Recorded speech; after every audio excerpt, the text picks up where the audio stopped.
And we are live. What's up, guys? Welcome to Fetty. Today we're going to break down the Fetty Wap case. Let's get into it, guys.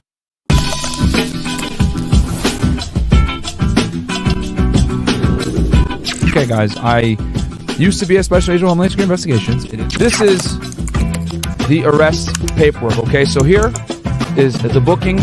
Cases that I did mostly were human smuggling and drug trafficking. Those are like two crimes that I'm a very good agent, very strong agent. I did a lot of big cases. I've done Title III intercepts, which is basically listening to phones. I've written hundreds of affidavits to arrest people. I've been a grand jury and testified a million times. I've done big cases. All right, and we are back. What's up, guys? Welcome to the Fresh and Fit. Fetty podcast. We got a lot to talk about today, guys. We're going to talk about the Fetty Wap case, okay? For some of you guys that don't know, we got a lot to go over. So I'll just give you guys a quick little, quick announcements first before we get into the show. Number one, thank you guys for being here. You could be anywhere else in the world, but you're here watching me right now. I had to push the show back because of the Super Bowl, obviously, and we're here now, which is great. So. Shout out to you, Keem Chillin, $5, super chat. Thank you so much. I got some assistants here in the background, by the way, as well. I may or may not reveal who it is on camera later on, but we'll see. So just so you guys know, tomorrow we're gonna have Bandman Cover. We're gonna talk about NFTs tomorrow, and then we're also going to have some lovely ladies on the podcast. We're gonna move the show probably to around 8 p.m. guys, Eastern Standard Time. So stay tuned for that. And other than that, man, let's pretty much get into this bad boy because we got a lot to cover here. I don't estimate that this one is going to be as long as the other shows, but there's some things here that we definitely need to talk about. Christian Warsham, thank you so much, $10. Pumped for tonight. Thank you so much, my friend. This is going to be a good one, by the way, guys. I'm really excited to do this one. So a quick little itinerary of what we're going to do here. We're going to go over who is Fetty Wap. Number two, we're going to talk about the DOJ press release, and surprise, surprise, guys, this was a state case before it was a federal case. Nobody told you that, though, huh? We're going to break that down as well. Also, I'm going to give you guys a background on how drug trafficking actually works. As you guys know, I'm going to give you guys a little bit of my background, how I got into, how I became an agent and the type of cases I investigated. And if you guys want, I actually have some old documents from a drug case I actually did back in 2018, if you guys want me to go over that as well. And then we're also going to talk about how drug cases are made as far as like informants, electronic surveillance, etc. And then we're going to talk about the federal indictment, which I have. And then we're also going to talk about he's released on bond. And then, of course, I'm going to give my predictions on what I think is going to happen on this investigation. There's a lot of moving parts, guys. Federal drug cases are not easy to beat. They're actually very difficult. But, we'll see what happens here and go from there. So, all right, cool. So let's get right into it, guys. And we got 400 of you guys in here right now. So do me a quick favor. Like the video. I appreciate it. I took a bunch of notes for you guys. We got a great show planned. So let's get into it, okay? So number one, who is Fetty Wap? So break it down for y'all right now because some of you guys might not know who this guy is. So here he is. This is Fetty Wap right here. Willie Jr. Maxwell II, born June 7th, 1991. Better known by his stage name, Fetty Wap is an American rapper, singer, and songwriter. He rose to prominence after his debut single, Trap Queen. You guys know what I'm talking about here? 1738. Yeah, that one. That song. Reached the number 2 on the US Billboard Hot 100 in May 2015. This helped Fetty Wap secure a record deal with 300 Entertainment. The single was followed up with 2 top 10 US singles in the US, 679, and then featuring Remy Boys and My Way, which if you guys don't remember that song, baby, won't you come my way? I don't mean to butcher the song, but you guys get the idea, okay? This guy is a hit maker. I mean, I remember from when he came out back in like 2014, to 2017, any major feature had this dude on it, man. Fetty Wap, very well known for his vocals and singing, and he just does hooks, man. You know what I'm saying? He was the T-Pain of the 2014 era. You know what I'm saying? He was like the T-Pain for us. And, T-Pain, for you guys that don't know, was like the auto-tune era from from 05 to like 2010. Like T-Pain was on top. And then, things started to shift and you got other people that are famous for singing hooks. And then, let's see here. Both were featured on Fetty Wap's Eponymous, I probably butchered that, debut album released in September 2015 and peaking atop the US Billboard 200 Fetty chart. So he was born and raised in Paterson, New Jersey. Born with glaucoma in both eyes, Maxwell revealed in a 2015 interview that doctors were unable to save his left eye and instead fitted him with an ocular prosthesis. He attended Eastside High School before dropping out in order to pursue his music career. And for some of you guys that are wondering how he got the name Fetty Wap, well, guys, slang in the East Coast in general is, hey, I'm getting that Fetty. It means money. And then Wap he took after Gucci Mane, who goes by the name Guwap, right? So he named himself Fetty Wap in in honor of Gucci Mane. Gucci Mane is a big inspiration to a lot of these newer artists. But yeah, guys, Paterson, New Jersey is the hood. That's definitely not a safe place to be. So we kind of know his background. Fetty Wap is referred to his music as ignorant R&B. That's actually very true. What a perfect description of his music. He combines singing and rapping. Fetty Wap usually wears the flag of Haiti in honor of his daughter's late grandmother and draws influences from Haitian culture. In an interview with Civil TV, he said that he fell in love with the culture. People don't know what Haiti means to me. On several occasions, Fetty Wap also cited Atlanta-based rapper Gucci Mane as a major influence in his music, which is where he got the WAP from, guys, for Guwap. And shout out to all my Haitians out there, all the Z's, all the Zo's. So we know who Fetty Wap is, guys, right? This guy, he's famous. This is him performing in 2015, Paterson, New Jersey, etc. Okay? So let's go back here. Okay, so now, let's see here. I want to make sure I didn't miss any of these chats. We got W. Alfonso, I love this channel, $5. Thank you so much. Isaac J. Smooth. Sheesh, bro, was worried you weren't going to be able to live stream, but I'm glad it worked out. Also, shout out to FNF and Unplugged Fitness. Thank you so much, bro. I appreciate that. And yeah, don't worry, guys. The only reason I had to push it back was because of the Super Bowl. I didn't want to make you guys have to pick between the Super Bowl or watching this, so it's okay. Definitely do Kwame Kilpatrick. I don't know who that is, but I'll do research. I know you guys want me to cover quite a few. I got a whole list of cases that you guys want me to do, so don't worry. Patterson, yeah, you better only go there in the daytime. Yeah, you're right, King Life Facts. But yeah, I don't personally watch sports, guys, but I know you guys do, so I didn't want to do that. So, as you guys know, back in October, Fetty Wap got hit with some very serious drug charges, okay? He got arrested at the Rolling Loud Music Festival. But before we get into how he actually got arrested, let's go over what led to the events of him getting arrested, okay? So let me close this tab up. Okay, so I'm gonna share a screen with y'all real fast. You know what? Maybe I can do... Okay, don't worry about this. Ignore this for now. I'm going to move this over here. Bang. Okay, there we go.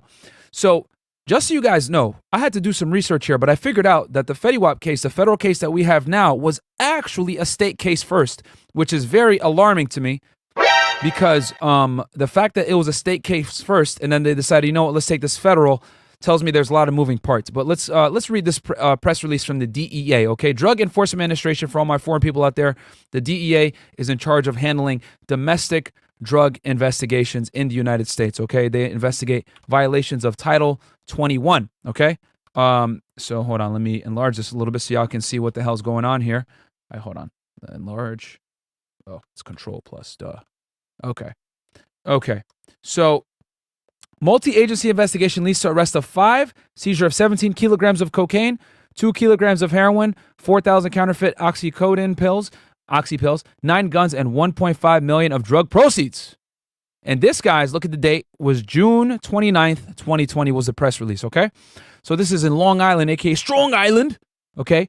US DEA Special Agent in charge of New York Division Ray Donovan, Suffolk County District Attorney Timothy D. Sunny, U.S. Postal Service Office of Inspector General Northeast Area Special Agent in charge Matthew Modafferi, god damn, that's a mouthful, and Suffolk County Police Commissioner Geraldine Hart today announced the arrest of 5 individuals and the seizure of 17 kilos of cocaine, 2 kilograms of heroin, and 4,000 oxy pills, more than 1.5 million in cash and numerous firearms in a takedown of an alleged multi-million-dollar cross-country drug distribution network operating in Suffolk County out there in Long Island, aka Strong Island.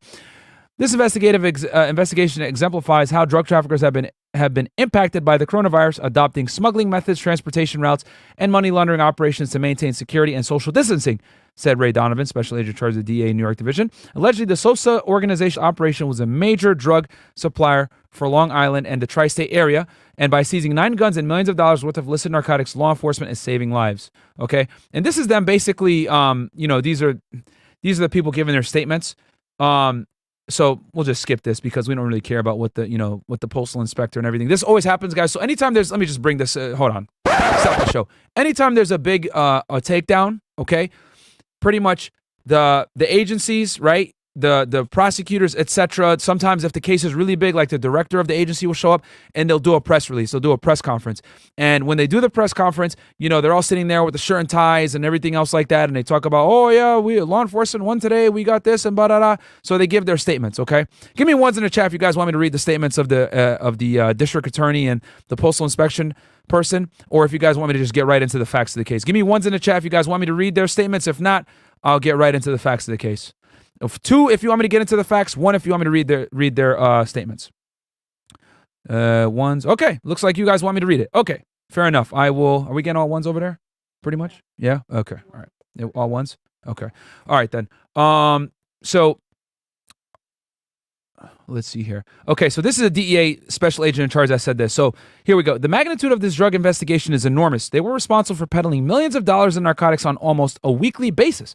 District Attorney Sidney said, not only did this organization continue their illicit operation during the coronavirus pandemic, they also exploiting the limited availability of certain narcotics during the health crisis to generate even greater profits off their sales. With this takedown, we've put a large-scale drug distribution network out of business and prevented 17 kilos of cocaine, 2 kilos of heroin, and 4,000 counterfeit oxy pills from reaching the streets of Suffolk County. This was outstanding work by the members of the office's Special Narcotics Bureau in collaboration with the Drug Enforcement Administration, the Suffolk County Police Department, the U.S. Postal Inspection Service, and all our law enforcement partners involved in this investigation. Okay, stop the show. So want to make this very clear to you guys right now. The state is prosecuting this case according to this press release because you got the district attorney. Okay, guys, remember how I told you guys before, there's two different types of ways to get prosecuted. You got the state and the feds. So the feds, you got something called assistant United States attorneys or U.S. attorneys, okay? The state has something called district attorney. They got district attorneys or ADA, assistant district attorney, okay? And the district attorney, Sini, right? This guy basically is the head of all the ADA. So the district attorney is the leader, and then you got assistant district attorney underneath him, hence the word assistant in before district attorney. Same thing with the federal prosecutor's office, with the AUSA's office. It's you got the United States attorney, and then underneath him you got the what? Assistant United States attorneys. So ADA versus AUSA, this is a state case, okay? Because the state is there for the press conference, all right? But you got two federal agencies involved in this case. You got the DEA, and you got the U.S. Postal Inspection Service, which this is going to make sense in a second why the U.S. Postal Inspection was involved. And for some of you guys that are wondering, U.S. Postal Inspection Service are basically criminal investigators that investigate crimes that are used facilitating the U.S. mail, okay? So let's keep going on here. Hope you guys are enjoying this. Like the video, because ain't nobody going to give y'all a breakdown of these federal cases like this on the internet because, hell, I used to do these cases. So, all right. This is another example of the focus and tenacity of the men and women of this department as they continue their relentless work to protect our residents. Suffolk County Police Commissioner Geraldine Hart said. Okay, so she's the head of the Suffolk County Police Department, right? Which is actually one of the highest paid police departments in the United States, by the way, guys. New York is not cheap to live in. By intercepting 7 kilos of cocaine, 2 kilograms of heroin, 4,000 oxy pills, and arresting 5 people, 3 of whom are major drug traffickers, this investigation has significant impact on the drug supply in Suffolk County and will help us stop the spread of narcotics. I would like to recognize efforts of our narcotics section detectives and the members of the DEA task force, as well as our partners in the Suffolk County District Attorney's Office. Okay. Guys, this is very common in major cities in the United States, whether it's New York City or adjacent cities that are close by or whatever it may be. This is all over the United States. Drug task forces, okay? And what is a drug task force? A drug task force, guys, is typically either run by the DEA, a HIDTA program, high intensity drug trafficking area. That's what HIDTA stands for, guys. And it's basically a federal mandate that gives money to law enforcement agencies that allows them to do drug trafficking investigations, okay? And these drug task force agencies, typically it's made up of federal, state, municipal police, etc., and they all work together to combat drug trafficking in high drug trafficking areas, aka major cities, all right? So DEA task force, this is very common that DEA has task forces all over the place. And I explained to you guys on other episodes what task force officers are, okay? If you guys want me to give that explanation again, we'll stay tuned for the rest of the show. So when drug trafficking organizations seek to use the Postal Service to further the distribution of narcotics, the U.S. Postal Service Office of Inspector General will work tirelessly with our law enforcement partners to disrupt the criminal enterprise, said Matthew Madafari, Matafari, special agent charged the U.S. Postal Office of Inspector General, Northeast area. Today's announcement is a culmination of outstanding work, and I would like to commend the DEA Task Force, the Suffolk County Police Department, and the Suffolk County District Attorney's Office for their tireless efforts in this investigation. Okay, so we got all the politically correct announcements of, what they're going to say. Anytime, like I said, anytime there's a big arrest, every agency figurehead is going to show up, make their little statement, and, talk. Basically it's them talking their shit like, hey, we got you motherfuckers, but in a very politically correct way. So let's get into the investigation, okay? An investigation was launched in May 2019 by the Suffolk County District Attorney's Office, DEA, and Suffolk County Police Department into alleged drug dealings by James Sosa, 25, of Wading River, Brian Sullivan, 24, of Lake Grove, and their associates. Keep these names in mind, guys, okay? James Sosa and Brian Sullivan. The alleged drug trafficking ring would purchase narcotics on the west coast of the United States for transportation back to Suffolk County. It is alleged that members of this drug trafficking ring would utilize various methods to move narcotics proceeds, guys, is money, over the course of this investigation, often switching these methods to thwart detection by law enforcement. These methods include cross-country trips in vehicles and airplanes, as well as the use of mail carrier services, aka the USPS, as we discussed earlier. Pursuant to the investigation, law enforcement officers executed search warrants on June 27th at 6 locations in connection with the alleged drug distribution ring, including residences in Lake Grove, Wading River, Port Jefferson Station, Coram, Selden, and Brentwood. Okay, stop the show. Let me make this extremely clear for you guys, just so you guys know what the fuck is going on here, okay? It goes here. They executed search warrants on June 27th at 6 locations in connection with the alleged drug distribution ring, okay? I did drug cases for a long time. Anytime you get a search warrant to look at a house, 9 out of 10 times there's an informant involved. Okay, I'm gonna say that one more time for y'all. 9 out of 10 times you're doing a search warrant at a house, there was an informant or an undercover agent involved to some degree, most likely an informant. Okay, because drug trafficking is a very, hey, this is our type thing, you're not involved, let me deal with only a small group of people. I'm not going to sell drugs to you unless I know who you are. I'm not going to move drugs for you unless I know who you are, etc. So the fact that they did these search warrants already tells me I know they got informants involved. Okay, and on top of that, I want to make this very clear. This was a state case first, guys. Okay, to get a state search warrant is significantly easier than getting a federal search warrant. All right, I'm gonna say that one more time for y'all. Getting a state search warrant is far easier than getting a federal search warrant. Okay, so this happens a lot of the times with these task forces. What they'll do is, if I'm a DEA special agent, right, and I'm on a task force with state and locals, etc., and I know that this house, we've been looking at this house for a while. We know that they're selling drugs out of that house. Maybe we sent an informant or undercover agent in to go and buy drugs.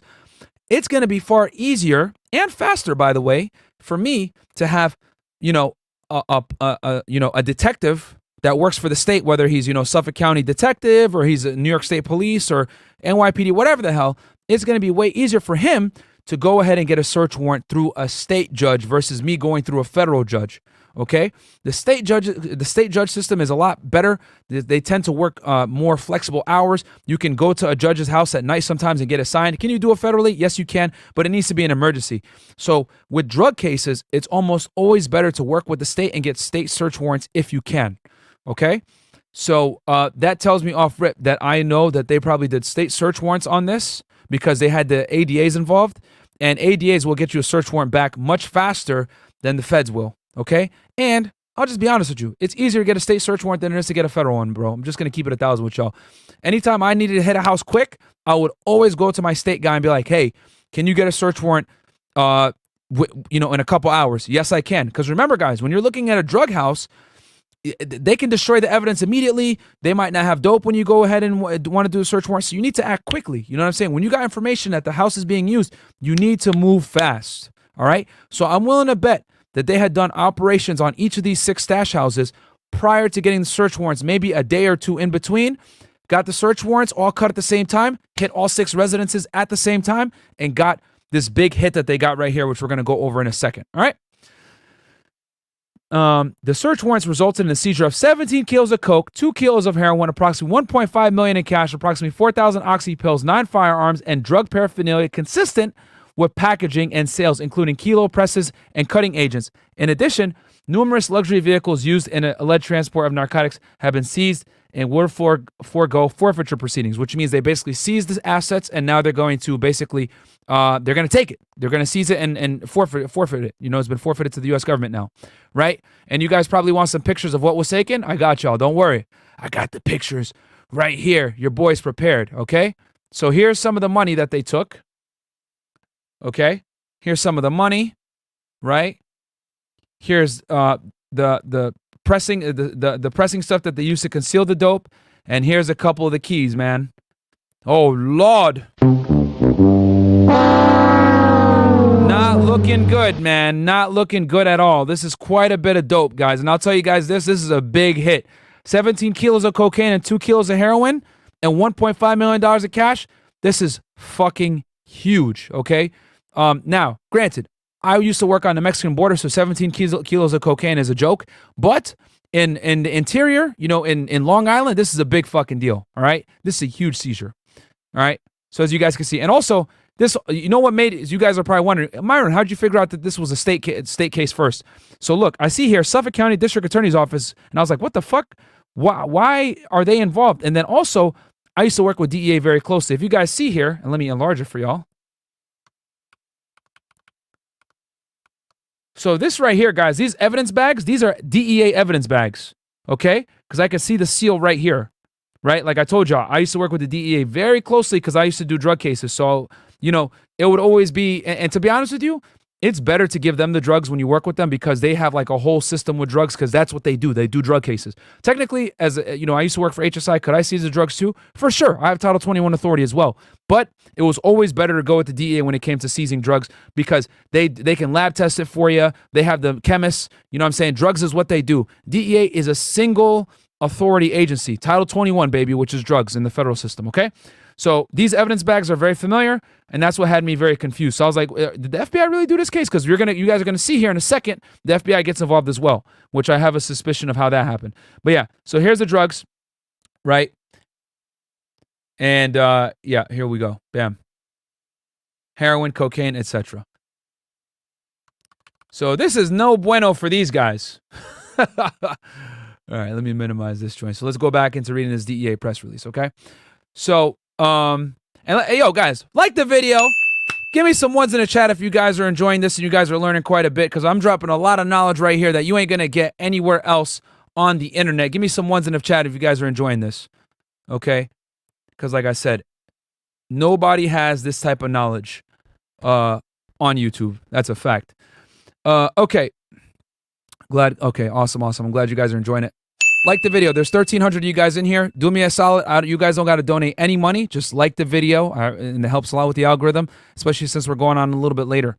Okay, so law enforcement previously seized 1 kilo of cocaine earlier in the investigation for a total of 17 kilos of cocaine, 2 kilos of heroin, and 4,000 oxy pills. The cocaine has an estimated street value of $1.6 million, and the heroin has an estimated street value of $520,000.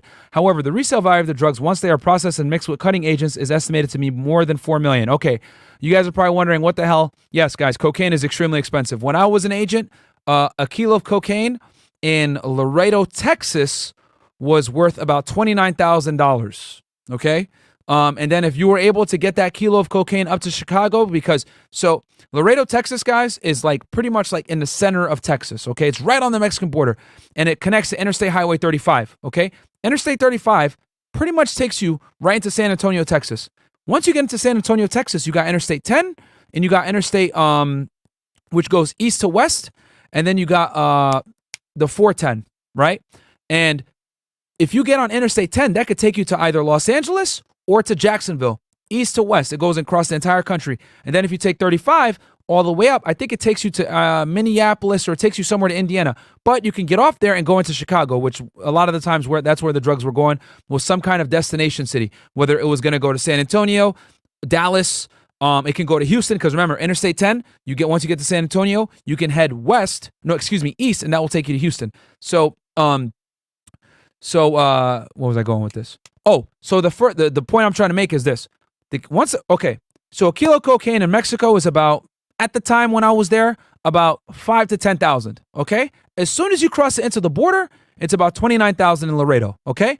Then From there, once you get it past the checkpoint, it goes up in price to about, $35,000, $40,000. You get it past the Border Patrol checkpoints, etc. Then once you get it to Chicago, it's worth about $50,000, okay? Same with New York City, same with Atlanta. These are the major city hubs, okay? Houston, Atlanta, New York, Chicago, LA, Phoenix. These are all huge drug hub cities, okay? So it goes exponentially. And then from there, once you get it to your main destination, what do? They distribute it, and then they cut it down and they mix it with cutting agents, and then you're able to double the money. So a kilo of cocaine that was worth $50,000, now it's worth $100,000, if not more, because you can cut that coke up, right, and put cutting agents in it and stretch that money out. So that's when they say the drugs have been stepped on, etc. That's what they mean. It means it's been used. Cutting agents have been used in it to dilute the quality of the drug, but creates more volume of said drug so that they can make more money. So that's why when I was in Texas, right, in Laredo, Texas, all the drugs I was seizing was like 99% pure because it was coming right across the border, fresh. All right. So that's how, and I can go over in detail how drug smuggling works on another episode, guys, because that's its own episode. But that is typically how drugs work as far as monetary value goes in the United States. The closer it is to the border, the less it is in value. The further away from the border it is, the more expensive it becomes, okay? Especially once you get it past Border Patrol checkpoints, you want to get it off the southwest border. So, yeah, that's how it goes. Cool. So let's continue on here with this. The individual arrested in connection with the alleged drug trafficking operation are as follows. James Sosa, 25, Wading River. 2 counts of operating as a major trafficker, a Class A felony, counts blah, blah, blah. This is basically all state charges, guys, okay? And then Brian Sullivan, 24, Lake Grove, is charged with 2 counts of operating as a major drug trafficker, A1 felony, right, which is the New York, these are all New York statutes, okay? Deshaun Jones, 33, of Passaic, New Jersey, is charged with operating as a major trafficker, a Class A felony, Anthony Leonardi, 46, of Cram, is charged with conspiracy in the 2nd degree, a Class B felony. Leonardi was arraigned yesterday and was released on supervised release. Anthony Sinte, Passaic, New Jersey, is charged with criminal possession of a controlled substance in the 1st degree. This guy, guys, is a fucking corrections officer. And you guys are going to see here in a second why I think the feds took this case here in a second. Myron Jr. dead. How do you know all this? Fuck you, bro. Yeah, some girl said that I got her pregnant. That's how that started. It was so they consistently troll me now on that. Oh my God. Yeah, it's very funny. But anyway, thank you, Myron Jr. I can't escape this guy. So if convicted of the top count, Sosa, Sullivan, and Jones each face a maximum sentence of 25 years to life in prison. And then this investigation involved numerous investigative techniques, including the use of court-authorized eavesdropping. Hold on, stop the fucking show. I don't know what the fuck court-authorized eavesdropping means, but what that tells me is that's probably something called Title III, guys, okay, in the federal system. What is a Title III? Well, I'm glad you asked. I will actually pull it up for you guys right now because I've talked about Title IIIs many times, and hold on, Title III. All right, so I'm going to pull this up for y'all. Okay, so here we go. I'm going to give it to you guys straight from the Bureau of Justice Assistance with the government site, okay? So a Title III, guys, Title III of the Omnibus Crime Control and Safe Streets Act of 1968, a.k.a. the Wiretap Act, guys, okay?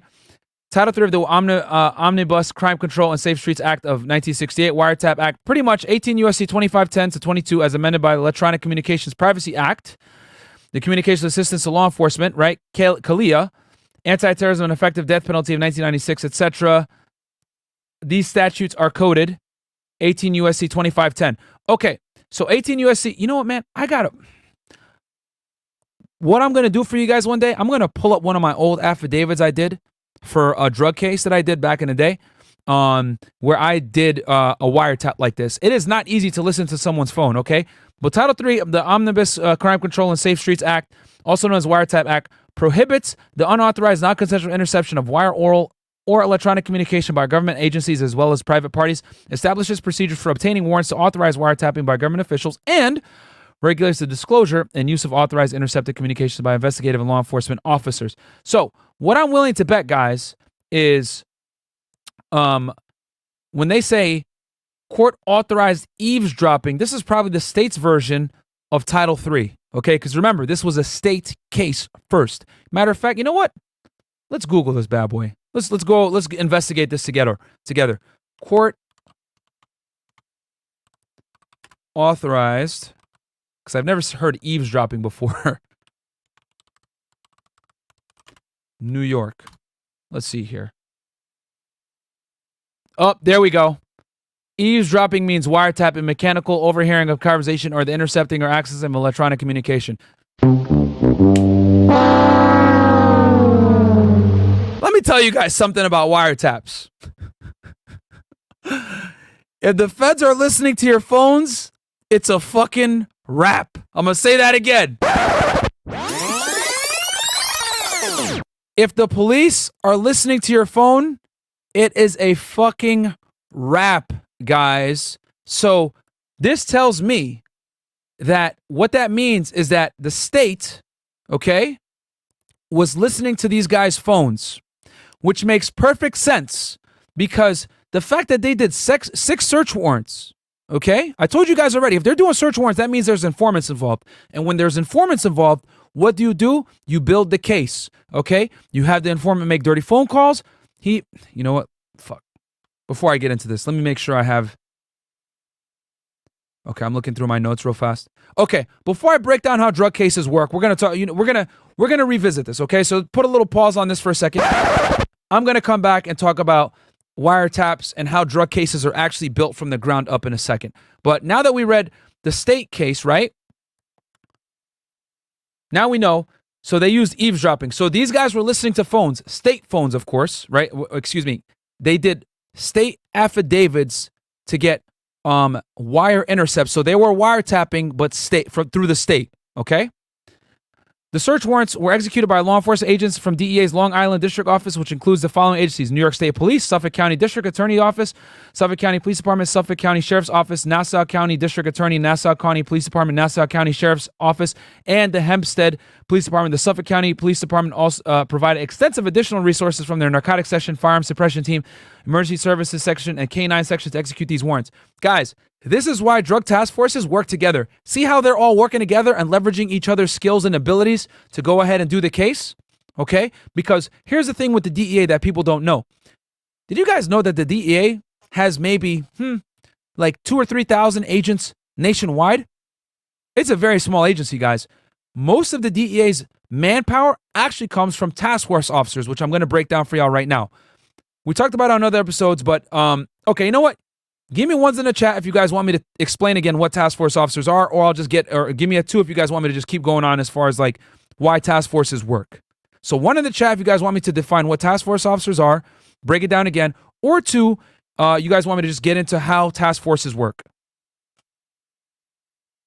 King Life goes $5. If Myron was at court, all you need to hear him say when he was listening into your phone calls was, "I took notes." Okay, let's see here. What are we looking like? More 1s or 2s? More 1s? Okay. All right. So, all right. What's a task force officer? Okay. Task force officer, guys, aka a TFO, is someone who is a state or local law enforcement officer 9 out of 10 times. Like, let's say in this case, a detective from the Suffolk County, or from the Suffolk County Police Department, right? A detective from that police department. Well, if he's a task force officer with the DEA, what happens is now he's designated where he can do federal cases and state cases. So he has authority in both courts. He can go to a federal judge or he can go to a state judge. And the reason why these guys are so vital is because they have dual authority. A DEA special agent cannot prosecute a state case, but a Nassau County Police Department officer can prosecute a state case, and he can also prosecute a federal case. So he has both authorities. So he carries 2 different badges. And how do you become a task force officer? Well, most of the time, I think with the DEA especially, you go over to Quantico, you go to their academy, you take some federal drug trafficking classes, you could do some training, and then they basically give you a silver DEA badge, you become a TFO, and then bang, now you're a federal agent essentially. You have all the authorities of a DEA special agent, okay? And the other thing too why task forces are so big is because the feds pay for the state's overtime. Okay, so let's say you said you got New York State Police here, you got Suffolk County Police Department, etc. All these guys are part of the task force, right? With the DEA. Well, when you're out there doing surveillance, it can add up very quickly, right? You could be spending a lot of money on paying guys overtime to watch a drug house, especially drug cases. It's a lot of surveillance. It's a lot of hours. A lot of manpower is required, right? So what you're able to do with the feds is the state police, the locals, etc. When they work overtime, guess what? Their department doesn't pay for the overtime, the feds do. So what happens is they pay they pay their guys the overtime. Then the feds, most of the time, they'll reimburse the agency. So all these guys on the task force that are TFOs with DEA, what happens is when they work overtime, they submit their timesheet as usual to their boss in their home agency. Then they're paid. But that money that they're paid, all the overtime that they're paid for the DEA gets reimbursed by the federal government. That's why guys love to be on these task forces, because the department doesn't pay. So you're able to basically get someone over as extra manpower, and it's like an added force. And they have dual authority. So it's a win-win for all agencies. You know what I'm saying? So that's why task forces are so big. And as you guys can see, there was quite a bit of assistance here from the state with the fire suppression team, canines, etc. Feds don't have these kind of resources a lot of times, guys. Okay? Bro, my dad's schooling you. I like the video. Thanks, Myron Jr. And then it says here, the case is being prosecuted by Assistant District Attorney Kristen Barnes of the Special Narcotics Bureau. So it's a state case. Now, let's fast forward. And next thing you know, now we got a Fed case. Okay? So the case was brought up and made into a federal case, which I didn't realize until I was looking at those pictures like I told y'all before. Now, let me make sure I have... Okay, cool. So let's read the federal case, guys, which has quite a bit of overlap with the state case, and then I'm going to break down to you guys how these drug cases actually work, all right? And like the video, by the way. All right? How many likes are we at right now? Let's see. And shout out to the mystery person in the back helping me out with the chats. You want to introduce yourself to the people? You want to say hello while I pull this up? What's up? Go ahead, say hello. The mic is right here. Hi, everyone. They can see me or just you? Oh, no, I got you. They can see you now. Hold on. There you go. Hi, everyone. You want to say your name? I'm Denise Moreno. Damn, but don't give them your social security number and shit. All right. So anyway, yeah, guys, get the likes up. God damn it. Yeah, we got 1.7K you guys in here and only 183 likes, guys. Come on, man. Get it to at least like 1.5, man. Not that hard. I'm giving y'all some heat. You guys get to see some titties on screen. You know what I'm saying? Like, come on, man. Like the goddamn video. It's not that hard. Oh, her mic is muted? Oh, yeah, hold on. All right, now say hello, introduce yourself real fast. Go ahead. Hi, everyone. I'm Denise. Okay, yeah, last time she gave her full name on there and social security number. So, Myron Gaines III. Who is going to solve my real father case? Yo, you guys are fucking hilarious, man. But anyway, but like the video, man. You guys are getting some education, some boobs, everything. Like the goddamn video, all right? So, okay, let's see here. Let's start with, okay. So we're going to read this press release real quick, all right? And you guys are hilarious in here. The chat is, you guys... TT Denise, that's hilarious. Do you run the risk of getting in trouble being that you may be giving too much game? No, I'm not, guys. This is all public information. If you watch any crime documentary, this stuff comes up all the time. So this is all pretty much public knowledge. It's just that most people don't, like, you know, go through the process of, like, reading all this stuff. Fetty Wap hustling backwards. Yeah, bro, he is hustling backwards. And we're going to talk about how Fetty Wap gets involved, roped in now. Because if you guys notice, Fetty Wap was not mentioned on the state case. Next vid, Myron Gaines fed time for child neglect. Okay, thanks, Myron Jr. Dad, are you my real father? Is it really fresh? Myron Gaines the third. No, you're probably Fresh's kid, bro. You're too dark to be my kid. So, yo, the trolling is A1. I love you guys, bro. Shout out to the chat. You guys are hilarious. And then we got Jawless Door, $1. Thank you so much. And then Big Al, Myron, make your son a mod already. All right, I'll make him a mod. But, bro, you better not be going too crazy in here. Let me see if I can find him in here. And then we're going to get into this federal case breakdown. Freshman CEO Jr. Yeah, I know, bro. You guys are hilarious. Let's see here. Where is Myron Jr.? I'm trying to find him here.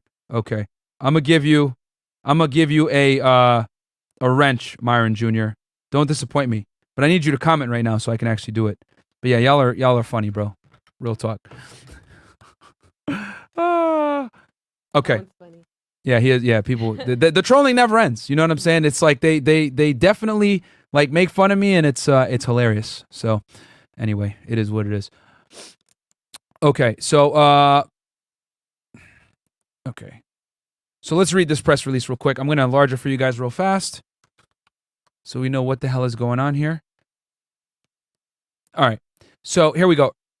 6 individuals indicted for conspiracy to distribute more than 100 kilograms of controlled substance on Long Island and in New Jersey.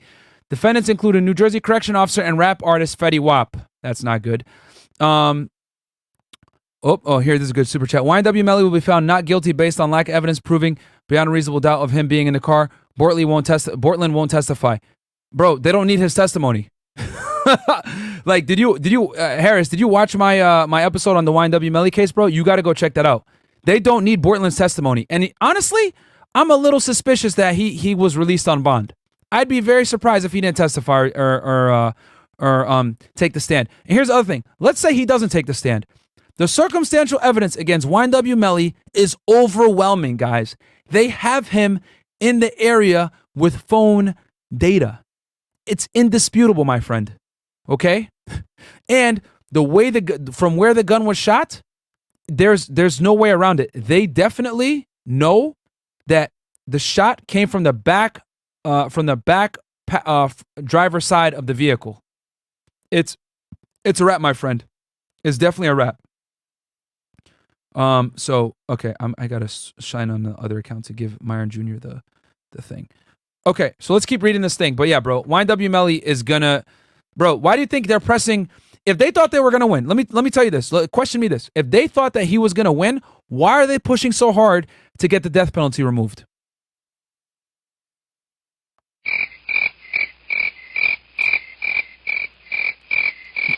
Riddle me that. If they were so confident that he was going to win the case, why are they pushing so hard to get the death penalty removed? Oh, also, let's talk about how he doesn't want his girlfriend and her girlfriend. Oh shit. My bad, guys. I'm playing this shit on my own sound. But he does not want his girlfriend or her mom to testify as well, guys. He's trying to suppress them. So it's not, yeah, man. It's not going to happen. He's not going to win, unfortunately, bro. I'm telling y'all, the state's case is airtight, bro. And I wish it wasn't. I like YNW Melly. Y'all think I'm a fan of his music. But when you look at the facts, any jury is going to be like, nah, this ain't it, man.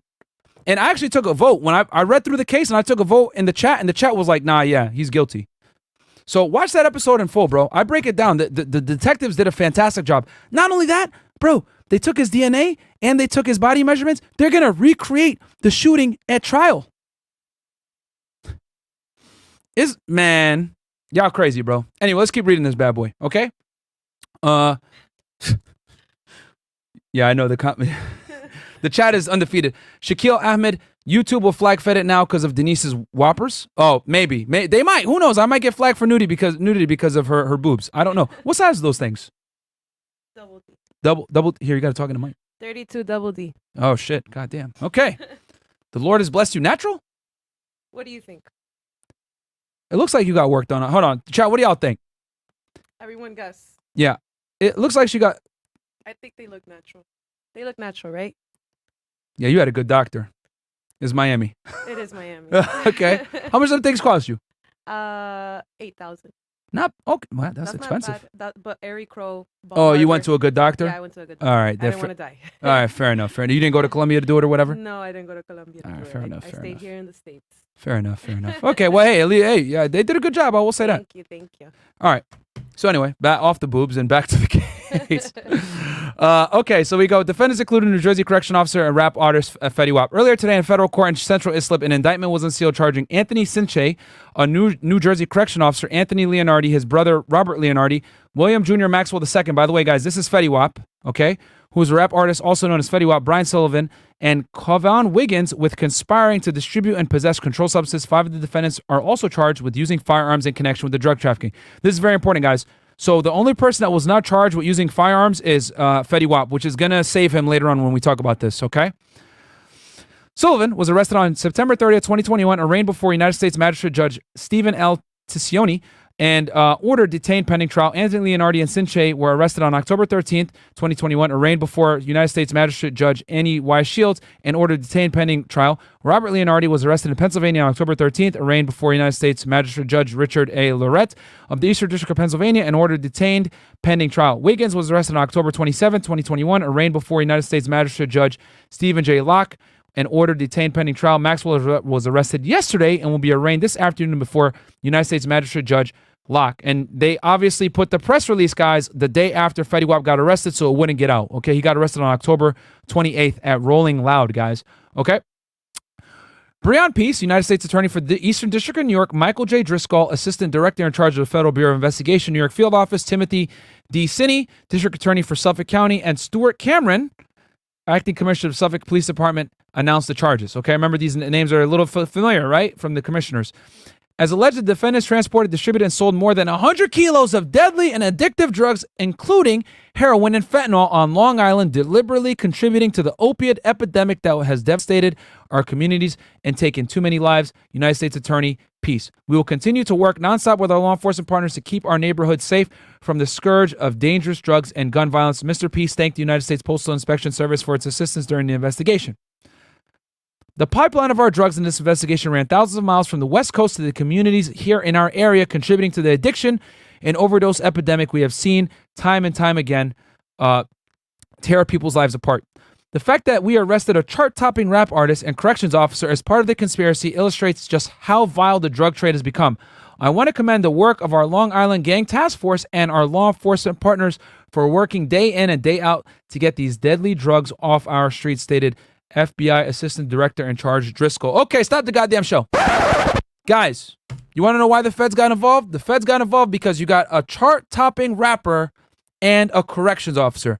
For some of you guys out there that might not know, the FBI's primary investigative program area is terrorism. However, the second and third programmatic areas that they do are counterintelligence / espionage, right? Domestically, of course. And third is public corruption. What the hell is public corruption? Public corruption, guys, is when someone who has a job of public trust, a clearance, works for the government, state, local, federal, whatever it is involved in criminal activity, okay? Dirty police officers, etc., or in this case, a corrections officer. So I'm willing to bet a big reason why this case went federal, okay? And I'm willing to bet my left testicle on this one. Why this case went federal was because you had a big major rap artist and you had a corrections officer involved, okay? Because here's the thing, guys, you got to understand. The FBI doesn't do drug cases like that, all right? Yeah, I said it. The FBI does not do drug cases like that, guys. The main agencies that do drug investigations are DEA and HSI, Homeland Security Investigations. We by far seize the most drugs in the United States. And the reason why is because the drugs coming into the United States, HSI typically takes that, which is big quantities, right? Like 17 kilos of cocaine, bro, that's nothing. You know what I'm saying? It wouldn't be, it's not unnormal to get like 100 kilos of cocaine seized on the border every day. Thousands of pounds of weed. You know what I'm saying? I've seen it with my own two eyes, right? And then the DEA obviously is the main drug trafficking, anti-drug trafficking agency. They investigate drugs, right? So those two agencies, between those two, do most drug cases. But the fact that the FBI was involved in this, it's because of two reasons. I told you already. The FBI are clout chasers, number one. And so Fetty Wap was a very juicy target for them. And then number two, they got a public official, aka a corrections officer. That is why this case more than likely went federal. Okay. So these defendants ran a multi-million-dollar bi-coastal drug distribution organization with Suffolk County as their home base, stated District Attorney Sinney. They were wholesale drug dealers who pumped massive quantities of narcotics into our communities. Oh, another reason why this case went federal? Fentanyl. Before I resigned from the U.S. government, guys, there was a huge push to aggressively pursue and prosecute fentanyl cases, okay? So the fact that these guys were also trafficking fentanyl is going to make it federal as well. So they had three things against them. Fentanyl, a chart-topping artist, and public corruption. All the makings of a sexy federal case, baby. That's why they took it. And that's why the state, what probably happened was the state probably dropped their drug charges, right? Because you can't get charged for the same crime twice by the state and by the feds. So the state probably dropped their case. And then the feds came in and did a federal indictment because they're going to serve significantly more time for these charges. And the case is going to be stronger against them with the feds. The U.S. Attorney's Office does not lose, guys. Let me make that very clear. These defendants ran, where were we? Okay, they were wholesale drug dealers who pumped massive quantities of narcotics into our communities. As our investigation revealed, they would frequently use cutting agents to process just one of those kilograms of drugs into as many as 4, even before it was distributed to lower level dealers. God damn! So remember how I told you guys before, a kilo of cocaine, once it makes it into the United States, is about $29,000. And then once you get it to Chicago or New York or whatever, it's about $55,000 to $60,000. These guys were cutting that kilo of coke 4 times before it went to the dope dealers. So I'm the whole, okay, you know what? I don't want to get ahead of myself. I'm going to explain to you guys how drug trafficking works in the United States here in a second. But let's continue on. But these guys were cutting the dope up. Man, these guys are terrible drug dealers. But anyway. So, no, I didn't ban my son, bro. I gave him a wrench. Should have gave him a wrench. Anyway. As our investigation, no, I really did give him a wrench. It's Myron Jr., right? Yeah, I could have sworn I gave him a wrench. Or have him comment again. All right. As the investigation revealed, they were frequently used cutting agents. Oh, okay, we talked about that. Thanks to law enforcement efforts, this prolific supply chain has been cut off. I thank the Eastern District for partnering with my office to prosecute these individuals and hold them accountable. See? So the Eastern District of New York took the case over from the state. This is another example of law enforcement working together to take down a major drug trafficking ring that brought more than 100 kilos of illicit narcotics to Long Island in New Jersey, stated SCPD Acting Commissioner Cameron. Holding these 6 individuals accountable, most of whom were using firearms to protect their drugs, will have a significant impact on the drug supply in Suffolk County and will help us in our continuing effort to combat the opiate epidemic. Yeah, I will say, oh, I'm here taking notes. Hilarious, bro. I will say this, guys. All right, you got a wrench now, my friend. I will say this, guys, the fact that these guys were having this much dope in New Jersey tells me that they're higher up, which I'm going to explain to you guys here in a second how drug trafficking works. I know you guys want to know, but I want to make sure we get through this. Okay. As alleged in the indictment and in court proceedings from approximately June 2019 through June 2020, so they were looking at these guys for a year, the defendants distributed more than 100 kilos of cocaine, heroin, fentanyl, and crack cocaine across Long Island and New Jersey. Oh, Lord. The defendants obtained the narcotics on the West Coast and used the United States Postal Service and drivers within hidden vehicle compartments to transport the controlled substances across the country to Suffolk County, where they were stored. The drugs were then distributed to dealers who sold the controlled substances on Long Island and in New Jersey. 5 of the defendants also used firearms to protect their drug organization and distribution chain. Defendants Anthony Leonardi, Robert Leonardi, Sullivan, and Wiggins participated in the purchase and transport of the narcotics from the West Coast to the East Coast, where they were processed, stored, and ultimately resold. Maxwell, this is Fetty Wap, by the way, guys, this is Fetty Wap, was a kilogram-level redistributor for the trafficking organization in Sintage. Oh, Lord. What is a redistributor? Guys, basically what that means is he's a middleman that was calling other people saying, yo, I got a couple bricks. What you want? I can sell them to you for this. Bang. And he's making deals happen, which, here's the thing, guys. Federally, you can get arrested for drug trafficking and drug trafficking conspiracy without ever seeing or touching the drugs. I'm going to say that again. When it comes to the feds, guys, and drug trafficking cases in general, you don't have to touch or see the drugs to be charged with drug trafficking and conspiracy. All you have to do is be involved in the manufacture, distribution, smuggling, and or transportation of drugs to some degree, and you can get hit with drug trafficking, guys. So, Fetty Wap, I'll give you an example. Let's say me and Tits McGee over here, right, are drug traffickers. All right. So I tell her, right, hey, I got a guy. Right, let's say Fresh is the kingpin, right? So Fresh, aka Darkman X, right?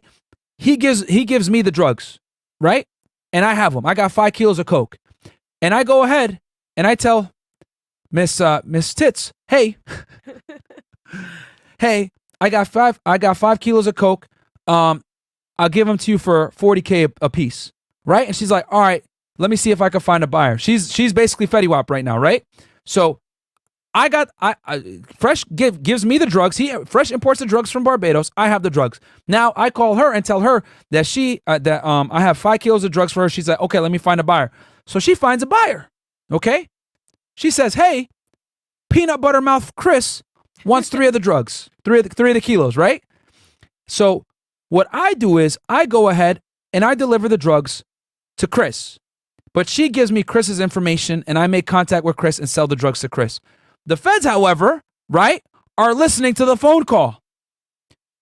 She never saw the drugs. She never touched the drugs, but she put me in touch with someone who I was able to sell the drugs to. She's going to go down for conspiracy. I'm going to go down for possession with intent to distribute. Fresh is going to go down for smuggling. And then Chris is going to go down for possession with intent to distribute, right? That's a very crude example, but you guys get the idea. So she's going to get involved in the drug trafficking case simply by answering the phone and facilitating the deal, even though she never saw, touched, or actually moved the drugs anywhere. That is how drug cases go, guys. All right? So, cool. Let's see here.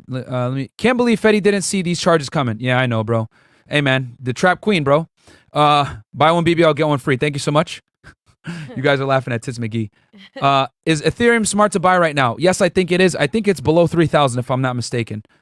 Which is a good time to buy, my friends. Let's see if I missed any other chats here. And then we got Big Al. Myron, did you accidentally ban your son? No, I did not. We talked about that. I'm here taking notes. Thank you, Myron Jr. You will become a stand-up individual later on in life. Harris. Okay, your video was good. The state hasn't offered Melly a plea deal, though. I just think his defense is going to make the state's case look dumb. No, my friend. No, my friend. Listen, bro, they never want to go to trial, bro. They probably told him, hey, plead guilty, and he said no. Plead guilty to murder 2 or murder 3, but he probably said no because I'm going to get life in prison or I'm going to do 20 or 30 years. I'm not doing it. Trust me, they gave him a plea deal, bro. He just didn't accept it.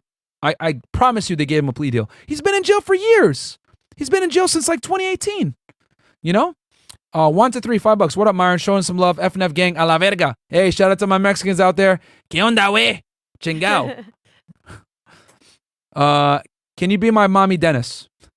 I cannot be your... Oh, they want you to be the mom. Can you be the mom? No. Okay, I guess not. And what are you? Are you Cuban? What are you exactly? People I'm Nicaraguan and Peruvian. Oh, okay. So you're not you're not Mexican. No. Okay. Well, what's the term when with Dominicans they say que lo que, Cubans hey pabo, Mexicans hey que onda wait. What do Peruvians say to each other? Que hubo. What? Que hubo. Que what? Que hubo. Que hubo? Que hubo. Like what is this? A Drake concert? No, que it's like what's up? Que hubo. Que hubo? Que hubo. Okay. And then what about what do that's what Peruvians say, and then what do like some, yeah. Okay, and then what do Nicaraguans say? Hola. You guys talking to Mike? What? Hola. They just say hola. They don't say. They don't have like a cool what's up. No, not really. I don't think so. Or I don't think so. No, actually. Okay. They say a la verga a lot too. Oh, they do? They say verga. I thought that was Mexicans that only say that. That's very Nica as well. The Nicaraguans say that as well? Nicaraguans say verga a lot. Oh, okay. Learn something new every day. What does a la verga mean? Like, oh shit, right? I've never actually heard Mexicans use verga. I've heard only Nicaraguans and Argentinians and people from... I've never heard Mexicans.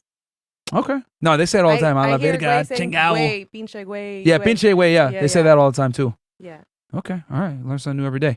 A Spanish lesson here. Oh man, the chat, you guys are hilarious. So now you guys know how, being a redistributor works, right? So just like with the example I gave you here, she would be the redistributor. She will get hit with the drugs too. And then Sintaj, this is the corrections officer, by the way, guys, transported kilograms of cocaine from Long Island to New Jersey. Okay. So he was the driver, the transporter. And this is typically how drug organizations work, which we're going to talk about here in a second. So search warrant executed during an investigation resulted in the recovery of approximately $1.5 million in cash, 16 kilograms of cocaine, 2 kilograms of heroin, numerous fentanyl pills, 2mm handguns, a rifle, a .45 caliber pistol, a .40 caliber pistol, and ammunition. The charges in the indictment are allegations, and the defendants are presumed innocent unless and until proven guilty. If convicted, the defendants face a maximum of life imprisonment. Oh God. The government's case is being handled by the Office's Long Island Criminal Division, Assistant United States Attorney Christopher C. Cafferone, Andrew P. Wenzel, and Special Assistant United States Attorney Jacob T. Kuberts are in charge of the prosecution. This also has me concerned. Special Assistant United States Attorney, so that's something called a SAUSA, guys, which means he came from somewhere else. He's not a part of that office. So they got in some hired power to do this case. And here's the defendants right here, guys, right? And here's the indictment here, which I already have ready to go for you guys. But let's talk about drug cases and why we need to be concerned here, okay? So there's a couple things here that are alarming. As you guys can see, they mention here search warrants were executed during the investigation, resulted in a recovery of approximately $1.5 million, 16 kilos of cocaine, 2 kilos of heroin, numerous fentanyl pills, 2 9mm handguns, a rifle, a 45 caliber pistol, and 40 and ammunition, right? And I don't know if you guys remember, but they said earlier that it was 17 kilos, but they're using 16 kilos for this press release. Because remember, 1 kilo came from prior to the search warrants. This is why this is problematic for the defendants. We know now, because we read the DEA press release, that they had court-authorized eavesdropping, which we did some Google, and we found out what eavesdropping means. They were listening to phone lines and or text messages. So, when you do a drug case, guys, typically every big drug case has a couple of factors involved. It has informants, it has electronic surveillance, it has undercovers, it has controlled deliveries, and it has surveillance, regular surveillance. So let's break down each one. What is an informant? An informant is someone who gets information, right, and provides it to law enforcement, typically for the promise, not the promise, but typically for a reduced sentence or, right, as a cooperating defendant, or for monetary payment, right? Then you got electronic surveillance. What's electronic surveillance? Electronic surveillance is when you listen to phones, you do search warrants and look at phones. You see, you do pen registers where you listen, where you look at who they're calling and who they're contacting. You're doing subpoenas. You're figuring out who owns which phone, etc. All these things, right? You're intercepting text messages. Then you got hardcore surveillance where you're basically sitting there watching them do drug deals. You're watching a stash house. You're watching people come in and out of a certain house. You know it's a dope house, right? Then you got controlled deliveries. Why am I mentioning controlled deliveries? Well, the reason why I'm mentioning controlled deliveries is because the U.S. Postal Inspection Service was involved in this. Now, as you guys know, I don't know why people still do this, but people still smuggle drugs through the mail. Like idiots, okay? And I don't know why they do it, but they still do it. Stupid. As soon as you move drugs through the mail, it becomes federal. And what happens a lot of times is you'll try to mail drugs to someone. So, let's go into a dream world real quick. Let's say Fresh mailed me some drugs from Barbados, okay? And it gets to the USPS office, and they, right? What they do is it comes into the USPS sorting center, right? They run the canines on it, and they find that there's drugs in it, right? And it has my address there, okay? So they're like, they open it up, they find that there's drugs in there, and they see that it's supposed to go to me. Now, what are they gonna do? They're like, okay, let's further the investigation. They're going to get investigators involved. They're going to call the Postal Inspection Service. The postal inspectors are going to show up, and postal inspectors, think of them as special agents that deal with the U.S. mail. They're going to deliver the package from Barbados that was supposed to come to me, right? It comes to me. I open it up, and next thing you know, it's fucking mayhem. FBI, open up! And I'm going to jail, right? Then they catch me, and they're like, hey, where are these drugs supposed to go? Well, I was going to send them to Tits McGee over here. I was going to give them to her. I'm like, oh, really? Yeah, man. Look, she's calling me right now. She's expecting the drugs, right? So I decide to cooperate with the cops. And they're like, all right, cool. She's calling you right now. She wants the drugs? Cool. We're going to deliver it to her too. So I decide to cooperate. You know what I'm saying? Maybe I sign an agreement, whatever the fuck it is. And then I go and I deliver the drugs to her house, right? The box of drugs from Barbados. Then, next thing you know, FBI, open up! and they arrest her too, right? And then next thing you know, but since I decided to cooperate, I'm going to get less time than her because she's higher up on the totem pole because the drugs were supposed to go to her. Then let's say she decides to cooperate and she's like, oh, I was going to deliver it to fucking, I don't know, Tampa. Oh, okay, cool. And then we can keep leapfrogging it up. You guys see what I'm saying? Because the further you get up the totem pole, typically the higher up you're going. And then Fresh is going to get implicated as well because he was the one that imported the drugs in. But this is how drug investigations work. That's how controlled delivery works. All right? So, like I said before, they executed a bunch of search warrants, right? And I know for a fact, for you to get a search warrant, you need to do something called you gotta buy drugs a lot of the times. Or you could be listening to phones. Now, this is what I personally think. This is all speculation. I don't know for sure. But here's the thing. They did 6 search warrants. During the search warrants, guys, they seized 16 kilos of coke, 2 kilos of heroin, and $1.5 million in cash. What do you think happened? I think this is what happened. They were listening to the phones. They were intercepting the text messages. They knew exactly what was located at where. They were able to draft the search warrants based off of the telephonic intercepts, and they were able to hit the houses at the same time simultaneously and get all this evidence at once. It is no fucking coincidence that they were able to seize 16 kilos of coke, $1.5 million, all these guns, 2 kilos of heroin, and a bunch of fentanyl and oxy pills. Okay? We know that they were listening to phones. So we know for a fact, since they were listening to phones, they probably knew where all the stuff was located based on the conversations between the individuals. That's how they were able to implicate your boy Fetty Wap, the corrections officer, and all these other guys. Okay? Because here's the thing.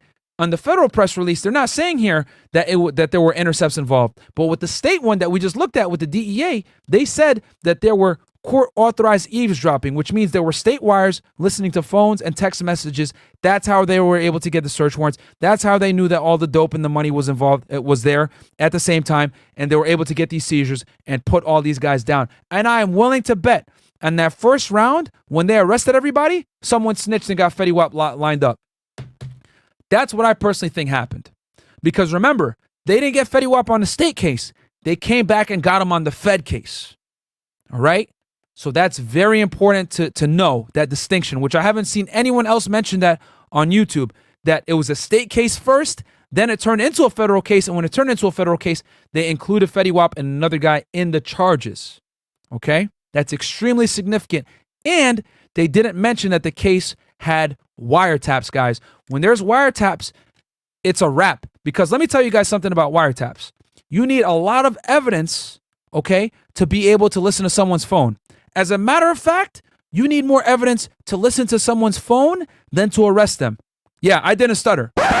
You need more evidence to listen to someone's phone than to arrest them. And the reason why is because when you listen to someone's phone, it's extremely invasive of their Fourth Amendment right. Okay, right to, unreasonable search and seizure without a warrant. Okay? Because remember, when they're listening to your phone, they're not just listening to your conversations, they're listening to everyone else's conversations that you're talking to that have a reasonable expectation of privacy, aka REP. So the higher standard that you think that you have a reasonable expectation of privacy, the more evidence you need to be able to get a search warrant of said premises. So what's at the top of the list? Typically, a search warrant of a home. That's where you expect to have the most reasonable expectation of privacy, correct? So you need a lot of facts to be able to search a home. Same thing with phones. You have a reasonable expectation of privacy when you're talking and texting on the phone. Hell, if I told half of you guys right now, yo, let me see your girl's phone, she'll go crazy. Nah, you ain't looking at this. So human beings in general have a really high expectation of privacy in their phones and in the conversations that they have on said phones. So therefore, you need a lot of evidence to listen to telephones, okay? So the fact that they had this with wire intercept, search warrants, etc., it's a wrap, my friends. And the feds mentioned it in here that search warrants were executed, etc. And we know that these search warrants were done on the backs of electronic surveillance and more than likely informants. Any drug case I know, guys, 99% of the time has informants involved, because the unfortunate thing about drug cases, guys, is that many hands need to be involved to make drug trafficking work. Now, I know you guys are probably wondering, well, Myron, how do drugs actually come into the United States and how do they work? It's okay. I got you. I'll explain right now. Typically, guys, most of the drugs that come into that are in the United States are imported into the United States through Mexico. Okay? Cocaine, heroin, etc., methamphetamine, especially, not this bullshit shake and bake that they have here that the Nazis make. I'm talking about that real crystal methamphetamine. They call it ice. Okay, it looks like glass. All right. Typically, it's imported from Mexico into the United States. Sometimes it's brought into the United States by boat from Colombia, etc. as well. Okay, so you got maritime smuggling and you got land border smuggling. Most of the drugs that come in the United States, because remember, guys, cocaine cannot be made in the United States. Okay, it's made from coca leaves, which is international. So it's brought to the United States through South Texas, through Southern California, through whatever. And then once it's smuggled into the United States, typically it needs to be brought to a stash house immediately. Once it's brought into the stash house, those drugs need to get off the border ASAP. Why? Well, the reason why, guys, is because the drugs need to get moved to the next leg in the chain, okay? So they can be distributed in the United States. So I'll give you an example of how it would work out where I was in Laredo, okay? So drugs come into the United States, they're smuggled in, whether through a vehicle when they go through the bridge or smuggled in across the river with a coyote, whatever it is. It's brought in. Once it's brought into the United States, it's immediately moved into a stash house. Once it's at that stash house, they're trying, the next goal is to get it past the Border Patrol, okay? And just so you guys know, Border Patrol has authority, right? Because the United States, guys, the functional border equivalent, right, is 29 miles from the United States border. All of that's considered the functional equivalent of the border, essentially, right? So the smugglers know I need to get it off the southwest border. I got Border Patrol here. I got Homeland Security Investigations. I got FBI, DEA. Everyone and their mom investigates drug trafficking, guys. The sheriff's offices, etc. in the south. So they got to get it past the Border Patrol. Once they get it past Border Patrol and law enforcement on the southern border, they're pretty much good. They need to get it to a major city. Now, for us, when I was in Laredo, I knew the next major city was San Antonio, 2 hours north on Interstate 35. Once it gets to San Antonio, aka a major city, you have many different highways that come through. Okay, you got Interstate 35, which takes you north, and then you got Interstate 10, which cuts through San Antonio, which takes you east to west. In the United States, guys, remember, even numbers are east to west, odd numbers are north to south. Again, even numbers are east to west, odd numbers are north to south. For example, Interstate 95, which goes right through Miami into New York City, odd number, right? But if you look at Interstate 10 from Jacksonville all the way to Los Angeles, that's an even number, it goes east to west, all right?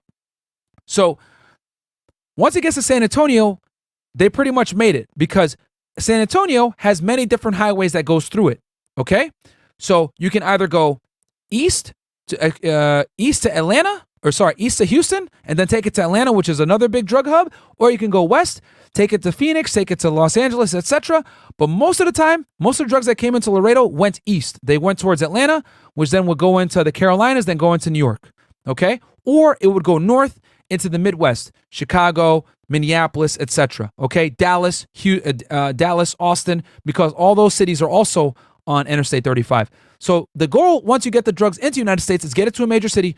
From that major city, you're able to split up. Typically, it's a big load. When the drugs come into the United States from the southwest border, guys, it's 20, 50, 60, 70, sometimes 100 kilos. And everybody owns a part of that package. Sometimes it's one drug trafficker, maybe it's two drug traffickers, maybe it's three drug traffickers that own parts of those drugs, okay? And then once it gets to the major city, it's distributed to the people that need it, and then from there, you got your wholesaler in the major city who distributes it on lower levels to everyone else, okay? Now, once that wholesale guy distributes it to other people, that's when you start getting it to your street dealers, etc., and then that's when they start cutting it down or whatever, if that wholesale supplier himself doesn't cut it down himself, which he may do as well. But you know, the negative is when you cut down the drugs, the quality of the drugs, you're not going to have as good of a product, right? So it's a very delicate balance where you're trying to maximize profit while simultaneously also having the best product, right? So let's bring it back to this case now that we have a general overview of how drug trafficking works in the United States, right? These guys were bringing their drugs in from the West Coast, okay? They were going all the way, which I guarantee you was probably Southern California, because like I said before, typically, the closer to the Mexican border the drugs are, the higher quality they are. So if you get drugs in Phoenix versus getting drugs in Chicago, 9 out of 10 times that cocaine in Phoenix is going to be more pure because it's going to be closer to the Mexican border, aka closer to the source. All right. So the fact that they were getting their drugs from the West Coast tells me they were probably getting it from San Diego, Los Angeles, etc. They were probably getting it from some drug trafficking organization out west, and they would go get it and then drive it all the way back. And they were mailing it as well, which is why the U.S. Postal Inspection Service was involved. And I guarantee you, The reason why USPS was so involved was because they probably had a seizure through the mail, did a controlled delivery, delivered it to some idiot, and someone flipped and snitched. Guaranteed. Okay? Damn, I'm giving y'all a lot of sauce right now. Ain't nobody breaking this down for y'all. Like the goddamn video right now. You got anything to say about this? No, I've learned a lot though. Okay, all right. You have anything you want to say to people? Hi everyone. Like this video. That's all I have to say. All right, cool. Yeah, like the video, guys. Yeah. If anything, like the video for the boobs. They were expensive. They were. Yeah, but most of the time the going rate I've seen for boobs is what like 5,000. yeah, 3,000 to 5,000 is what I've normally seen. So you paid a little bit more, but you got a good But doctor. It's not that bad. It's like 2,000 more for a really good doctor. I trusted him. So Yeah, you can't really be cheap when it comes to your body. yeah. You know what I'm saying? If you're gonna get like boob job or a nose job or anything, you might as well go to the best person. Yeah, I also did it under the muscle, so that's why it's a little more. Do it under the muscle? Yeah, you could do it either over the muscle or under the muscle. I did under the muscle, so it's more expensive when you do it under the muscle. Oh shit! So I think that's the price for under the muscle, if I'm not mistaken. God damn. Okay. We're learning about Fetty Wap and Fetty Tits. Okay. Yeah, one day we need to talk about surgeries. So. Surgeries.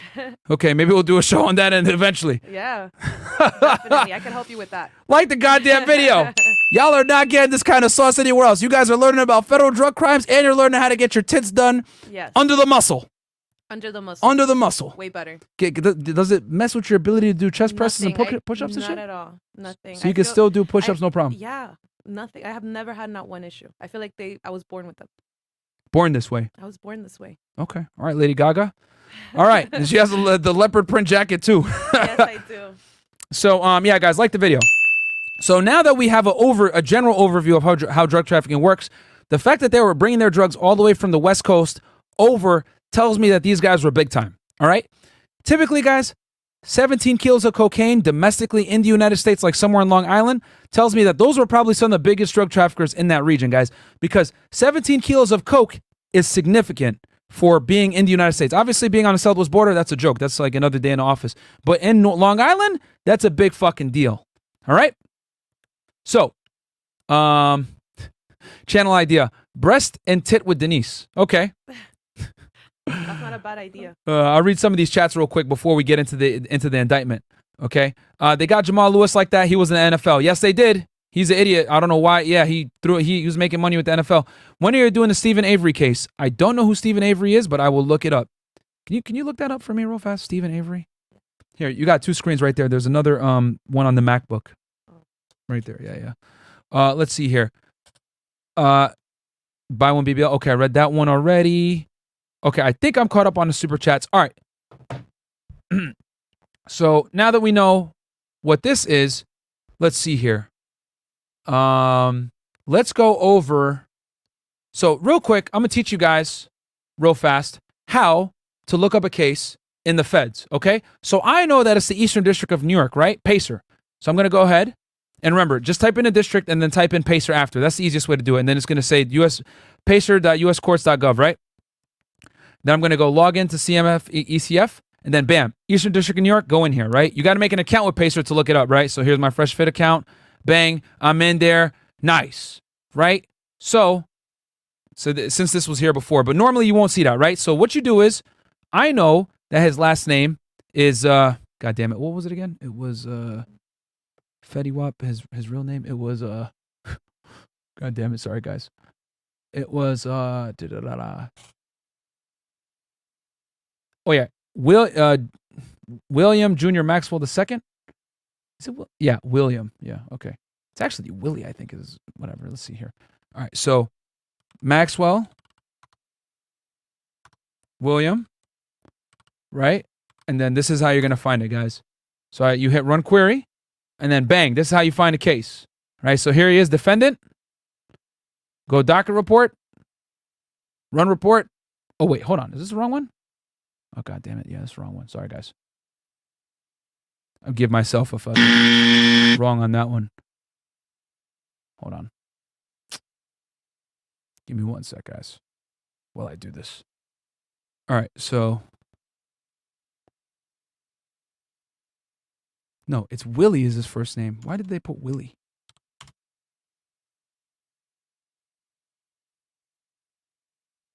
Yeah. So, all right. See, even DOJ had it wrong. So here's his real first name, guys, is actually Willie. It's not William. I don't know why they put that. But yeah, his government is Willie. Don't ask me why. But this is him, Maxwell II, right? Willie Jr. Bang, here he is. Here's a criminal case. And always go with the USA versus whatever. USA versus Leonardi, because then it shows all the defendants. And then you're going to go docket report, right? Then you're going to hit run report. And then bang. That's how you find the case, my friends. All right? Right there. Oh shit! Oh shit! So here's the defendant, right? Here's the first one, Anthony Leonardi, right? Here's a 21 USC A46 A41. Remember, guys, Title 21 is drugs, right? Title 21 is of the United States Code always has to do with controlled substances. And then here's your boy, Willie Jr. Maxwell II, also known as Fetty Wap, right? 21 USC A41. But here's the good thing with him. He does not have the gun offense like these other guys. These other guys got here 18 USC 924C, which for some of you guys that remember, okay, who got hit with that also? Pooh Shiesty, right? That's why Pooh Shiesty is going to do quite a bit of time. So here's the indictment right here, right? Which don't worry, I already did the work and got it for you guys ready to go here, and it is right here. Here's the indictment, guys. All right. So, and just so you guys know, an indictment is a formal charge by the United States government. So Eastern District of New York, right? September 29th, they were indicted.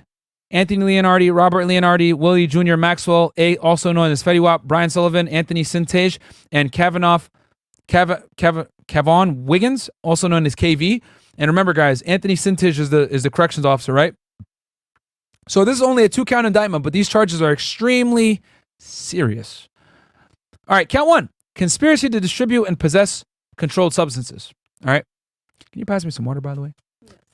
So it goes here. Number 1, in or about and between June 2019 and June 2020, both dates being approximate and inclusive within the Eastern District of New York and elsewhere, the defendant Anthony Leonardi, Robert Leonardi, Willie Jr., Maxwell Jr., also known as Fetty Wap, Brian Sullivan, Anthony Sintage, and Kavon Wiggins, also known as KV, together with others, did knowingly and intentionally conspire to distribute and possess with intent to distribute controlled substances, which offense involved a substance containing heroin, a Schedule 1 controlled substance, a substance containing phenanyl N, okay, whatever.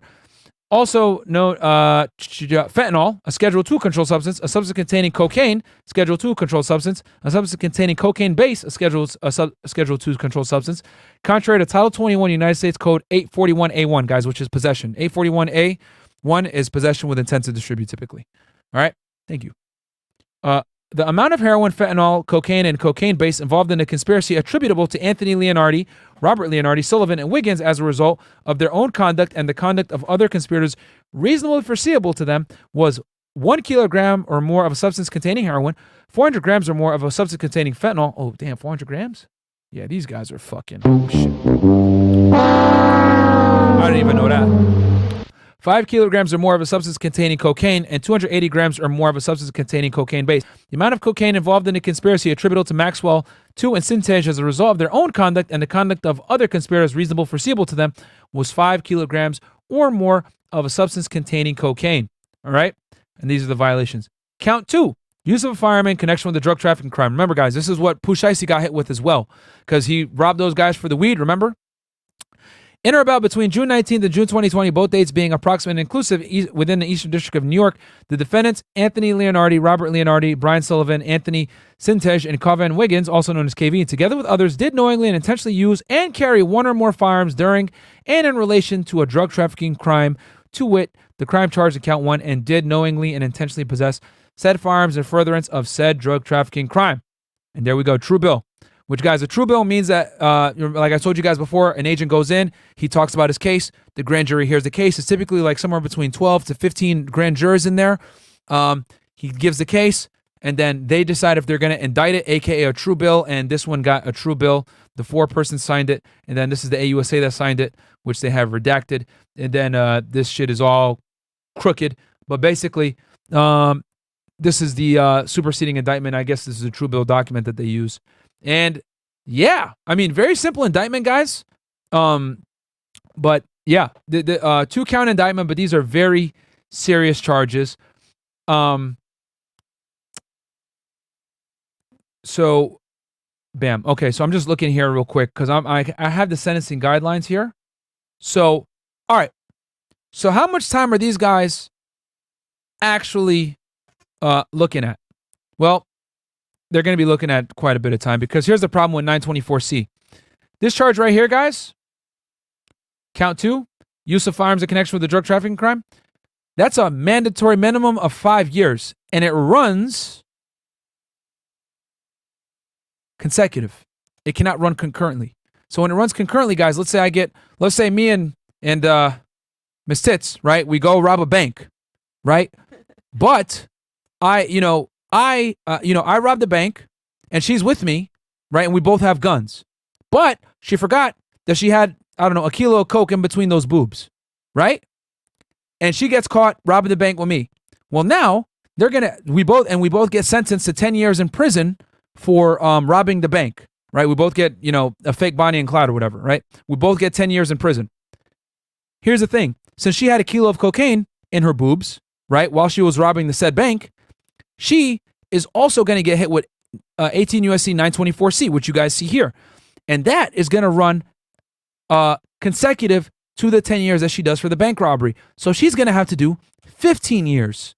Now, normally with a lot of crimes, they might say, oh, no, it runs consecutive, which means it runs at the same time. So she would just do the 10 years and be done. But with 924C, guys, it cannot run concurrently. It's got to run consecutively. So she does the 10 years for the bank robbery. Now she's got to do another 5 for the 924C. That is why this charge is so bad. You know what I'm saying? So that's what you get for getting your boobs bigger and putting them in between. What are your thoughts on that? My thoughts is that I think that I wouldn't be able to get away with hiding anything in my boobs. You don't think so? No, I don't think so. They're hard to hide. You could definitely fit a kilo in between those, though. I don't think so. I think they'd push them up too much. All right, maybe half a key then. half. Maybe half a key. So yeah, so she would do 15 years and I would do only 10. So why would a rapper sell drugs? I don't know, bro. And I watched the DJ Academics interview. He was making $100K a day for a long time, guys. So yeah. So and then here's a document here. This is discovery. Basically, that the government is going to give all their documents over. And discovery, guys, is basically when the government gives the evidence to the defendant so that they can look at the evidence against them and then basically be able to defend the case, right? So this is just a formal document to Fetty Wap that they're going to give the government's discovery in accordance with Rule 16 of the Federal Rules of Criminal Procedure.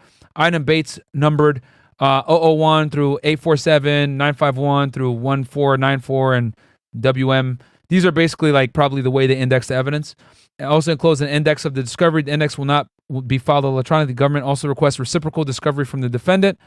And then also, this is kind of important right here, Brady material. So the government is not aware of any exculpatory material regarding the defendant. The government understands and will comply with its continuing obligation to produce exculpatory evidence material as defined by Brady versus Maryland 373 and its progeny. Okay, so guys, what does Brady material mean? Basically, if I come across evidence, right, that might exonerate or might exonerate the defense, I must disclose it over as a federal prosecutor or law enforcement officer. I must. Otherwise, the case could get thrown out. I could get prosecuted. It could be really bad. So let's go back to that bank robbery situation that we talked about before. Let's rewind. Let's say me and Denise robbed the bank again, right? But they find out that she only had the cocaine in her boobs because I threatened her that I would kill her if she didn't put it there. Right? It wasn't of her own free will that she was in possession of the cocaine. I forced it. Well, that needs to be disclosed to her defense attorney, okay? Because now they have a viable defense to the possession of a drug, possession of cocaine, and on top of that, they also have a viable defense to 924C. Because remember, she was in possession of drugs while in possession of a firearm, right? Drug trafficking offense, because she's in possession of the drugs while holding a firearm. But now that they found out that I threatened her and said, hey, you better hold these goddamn drugs, goddamn it, or else it's a wrap for you. Well, now her defense, right, can use that to say, hey, she was coerced. She was not in possession of it of her own free will. Like it's Brady material. Okay, does that make sense, guys? Because it how do I say this? it's to her benefit. It's to her defense. Okay. So that needs to be brought out in court. So the federal prosecutor has to disclose that to her defense attorney. If that makes sense. All right, cool. Hopefully, this is making sense, guys. Is it making sense? Do you point at things with your lips, nigga? No, I do not, bro. Let's see here. Any other chats that I might have missed? Now that we know what Brady material is, I want to see your outlook on Stephen Avery case guilty. I will look it up. And then we got Ariel Bibilonia. Why would a rapper? Yeah, I don't know, bro. Very, very dumb. He was making a lot of money too. Like I told you, he was making like $100K a day for a while. He was talking about it on the Academics interview.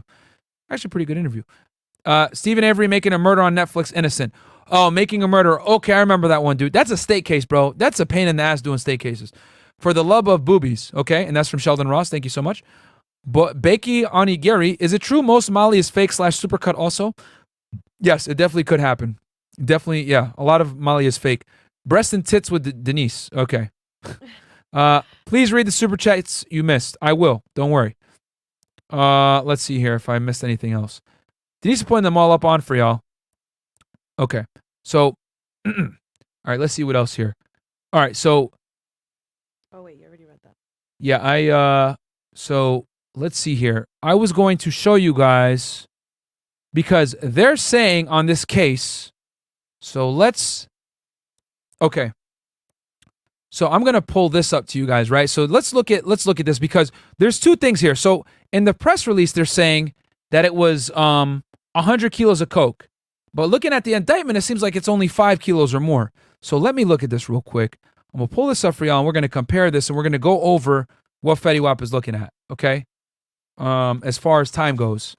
And then also I have something very revealing to show you guys as well. That's very interesting, all right? So, and remember, guys, when you look up a federal case, always go to the DOJ press release. That's going to always typically give you the best information, all right? So more than 100 kilograms. So look, in the press release, they're saying to distribute more than 100 kilograms of controlled substance on Long Island and in New Jersey, okay? So it doesn't say, though, if it was cocaine. Oh, okay, now it says here, distributed more than 100 kilograms of cocaine, heroin. Okay, so this is all together, all the drugs, which is very important to know, okay?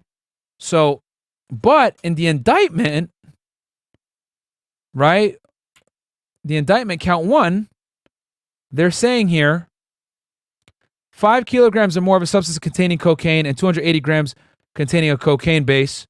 Yeah. So you know what? Let's go on the lower end here. Okay. So what I got here, guys, is the United States Sentencing Commission, right? Let's start doing the numbers here and see how much time our boy Fetty Wap is looking at. So, and this is just for the cocaine, by the way. So we got here, all right, level 38. So we're gonna have to go down quite a bit. And the way sentencing works, guys, is by levels, right? The higher the level, the more you gonna be in trouble, my friends. So let's go down here quite a bit. Okay, so we got and we're looking at drug offenses here. Okay, so we got okay, level 8. We're looking at cocaine. Okay, less than 50 grams of cocaine. No. What is this? Is this street level shit, man? Nobody cares about 50 grams of cocaine. All right, so we're living at okay, 300. Nope. We don't care. 500 grams. No. We need to get into kilos here. Okay, so we're getting close. So we got here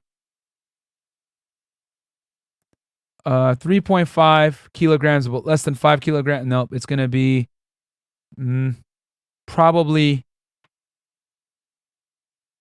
at least 5 kilograms. Okay, so he's looking at level 30, guys, is what it looks like to me. Like, let's go back and look in the indictment, right? So the indictment, guys, right, is okay, and Wiggins, as a result of their own conduct, so 5 kilograms or more of a substance containing cocaine. So they were basically, so because you got to read these indictments very closely, guys, to figure it out. Because when it comes to sentencing, guys, when it comes to drugs, it's all off of the quantity. So that's why I'm being very accurate about this, so we can actually have a real picture. So it goes here, 1 kilogram or more of a substance containing heroin. Okay, so we'll look at the heroin charges in a second. And then 5 kilograms or more of a substance containing cocaine. Okay, So let's pull up those sentencing guidelines again. Where is it? Okay, bam. Here it is. Okay. So we're looking at level 30 here. All right. Level 30. So at least 5 kilograms, but less than 15 kilograms. Okay. So level 30 for the cocaine. Now let's look at the heroin. They got him for 1 kilo of heroin, right? Let's look at that again. Okay, 1 kilogram or more of a substance containing heroin. So let's look at it. Okay, level 28. 700. Nope. It's actually, he's probably going to be level 20. Oh, okay. So he got 1 kilograms. Okay, then okay. So he's at a level 30 for cocaine and level 30 for heroin. Okay. Oh man, this is not looking good. All right. So now let's look at the sentencing table. 30. Oh Lord. He's looking at 97 to 121 months.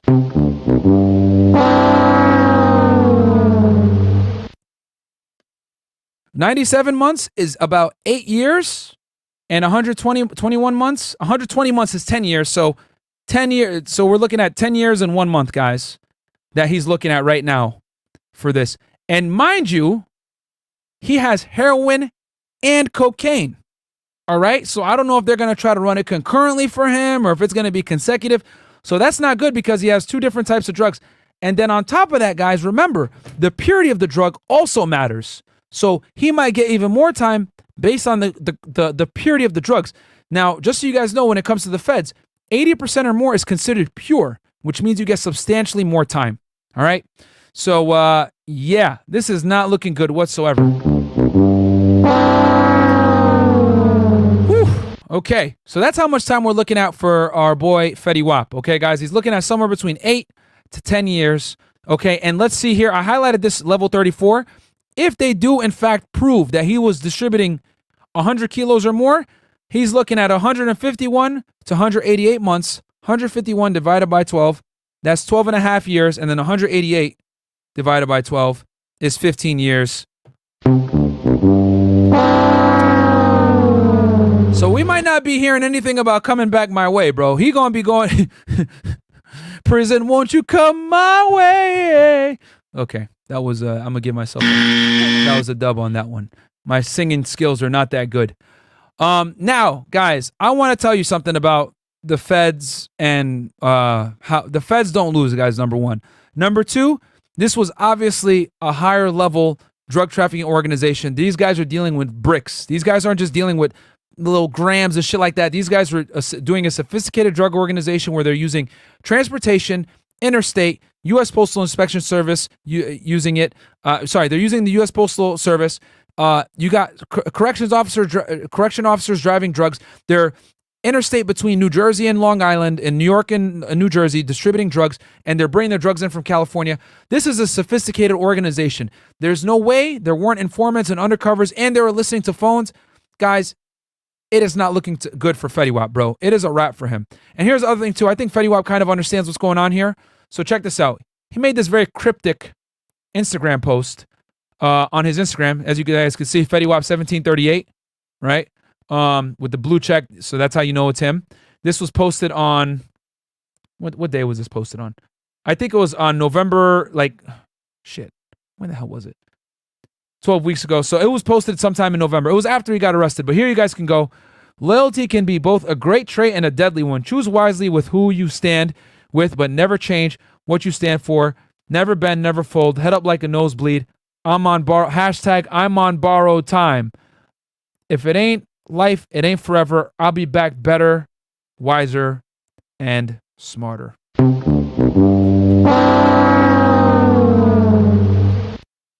Guys, he knows he's going in. He knows it. To me, it sounds like he's like, fuck it. I'm going to take the L. I'm going to go to prison. I'm going to do my time. I'm going to plead guilty. I'm going to try to, get, and remember, guys, this is, did I mention, by the way, hold on, wait. Look, this, guys, just so you know, this is assuming this is at a 1 or 0 with no criminal history. He's looking at 8 to 10 years. Okay. he has other cases on him right now. I think he has one for DUI and one for assault. So he might get a criminal history bump over here where he might do 108 to 135 months. You know what I'm saying? So it's not looking good, guys. He's looking at a substantial amount of time. We looked at the sentencing guidelines. We looked at the indictment. We looked at what he's looking at. The feds are involved, so I already know they're not going to lose. They had electronic surveillance. They were listening to phones. Guys, they did search warrants. It's not looking good, guys. All right? Yeah. So, let's see here. All right, I guess I'll open it up for Q&A at this point. What I foresee happening, actually, you know what? My prediction, he's going to plead guilty. If he's smart, he's going to cooperate because this organization is big. You know what I'm saying? So, assuming he is in the position that they say he is, where he's a, kilogram redistributor, he needs to give up all the guys that he puts on with the drugs because he's clearly been doing this for a while. So, in other words, if Miss Denise, aka Tits McGee, is the one making the deals and everything like that, like, hey, I got this guy here, I got this guy there, ba-da-da, she's Fetty Wap, she needs to give up all her contacts that she gives the drugs to. Because remember, guys, I guarantee you Fetty Wap doesn't actually touch the drugs. He just probably knows people in the streets, because remember, he used to be involved with drug trafficking himself before the music. He probably knows people in the streets that he would hook up with the drugs. He needs to give all those guys up, because each of those guys that he's dealing with, that he's giving them kilos, those guys are regional type suppliers. A kilo of drugs, guys, is a lot. It's about 2.2 pounds. You know what I'm saying? 1 kilo is about 2.2 pounds. So if you cut that up the way these guys are doing, times 4, etc., you could stretch that out and you could serve a whole area. You know what I'm saying? So for him to get some time off, he's going to have to accept responsibility, number one. He's going to have to give up those other people and cooperate, man. Now, if he doesn't want to cooperate, that's fine. To me, I don't think he's going to tell. To be honest with you, I don't think he's going to tell. And he's probably looking at doing the 8 years, because I know his criminal history isn't too bad. And what his defense attorney is probably going to do is going to try to say, hey, he had a minimal role. He only facilitated, he was a middleman. He just helped people get the drugs. He never touched the drugs. He never actually distributed it. He just plugged people in with other people. That's it. That's all he did. That's what his defense attorney is going to say. He's going to say he has a minimal role, which will help him get less time. But what I predict is there's no way around it. They got him dead to rights. They got $1.5 million in cash. Let me show you guys these pictures again, man. God damn. It is not good. Let me, where is it? Okay. I'll show you guys these pictures again. It's, so they got him, because here, like I told y'all before, bro, the feds don't have to prove that you, they don't have to prove that you touched the drugs or you were like, they don't have to prove any of that. All they got to do is prove that you're involved in a criminal activity. You don't have to ever touch the drugs, man. Conspiracy is for real, guys. All you need for conspiracy, let me make this very clear for you guys. For the feds, conspiracy, all you need is an agreement between between 2 or more people and an overt act. Okay? So, and here's the dope, right? And here's the secret. They use this to make the secret compartments probably in the vehicles and shit, right? And here's the money. So for a conspiracy, I'm going to use me and Miss Tits again. Okay? So me and her, we decide we're going to be drug dealers. All right? So I get the drugs from Fresh in Barbados. I get the drugs, right? And then I conspire with her to distribute said drugs. But she never touches them. All she does is find me buyers. Okay? So she makes a phone call and finds a buyer for me. So we made an agreement to sell drugs together. And then she does the overt act of calling buyers. That is considered an overt act in the eyes of the U.S. government, guys. So now I'm going to go down for possession with intent to distribute, and she's going to go down for conspiracy because we both agreed to drug traffic together, and she committed an overt act even though she was never in touch of, she never touched the drugs. But since she was involved in a conspiracy and made it happen through an overt act, done. It's fucking, next thing you know, jail time. FBI, open up! And that's all it takes, guys. And that's why federal drug cases are so hard to beat. Okay? Especially conspiracy. That's how they take these guys down on conspiracy things all the time. So, all right, cool. So let's open it up for Q&A. Oh yeah, and then Fresh would get arrested in Barbados. The AV network guy, $5. If he discloses whoever worked with him, wouldn't that put him or his family in jeopardy based on the drugs organization influence and power? It could. It could, which is probably why he ain't going to tell. You know what I'm saying? It definitely could. But I honestly, I don't think he's going to tell. Gangu Roach, $5. Fetty was never involved with drugs before the rap game. That's cap. His CEO was heavy in the game. The CEO has me temporarily running the label RGF. Okay. If you say so, man. Let's see, what else do we have here?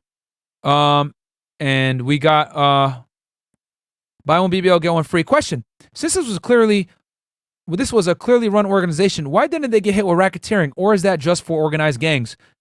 Good fucking question. The reason why they didn't get hit with racketeering, guys, is because they weren't an organized gang. Okay? Remember, for you to do a racketeering case, you need to establish that it's a highly sophisticated gang, okay, that operates together for the betterment of said gang. So that is why they did not charge this as a RICO case, because they're not a clearly defined criminal organization. If anything, these guys are operating how most drug trafficking organizations do, which is a lot of the time, guys, most drug trafficking organizations operate like this. And what that means is they're compartmentalized. So Fetty Wap might not even know his co-defendants, guys. He might not even know them. He might have never met them. You know, which is why snitching is so prevalent in drug cases. The reason why snitching is so prevalent in drug cases is because you don't know who the fuck the other guys are in the organization. And they do that on purpose. So if one guy gets caught, he doesn't have all the information to snitch on everyone else. Typically, it's guys higher up on a totem pole that have more information. But the drivers, the mules, the guys that are like the wholesale distributor, etc., they don't really know each other like that. You might know one or two people in the organization, but you don't know everybody. You know what I'm saying?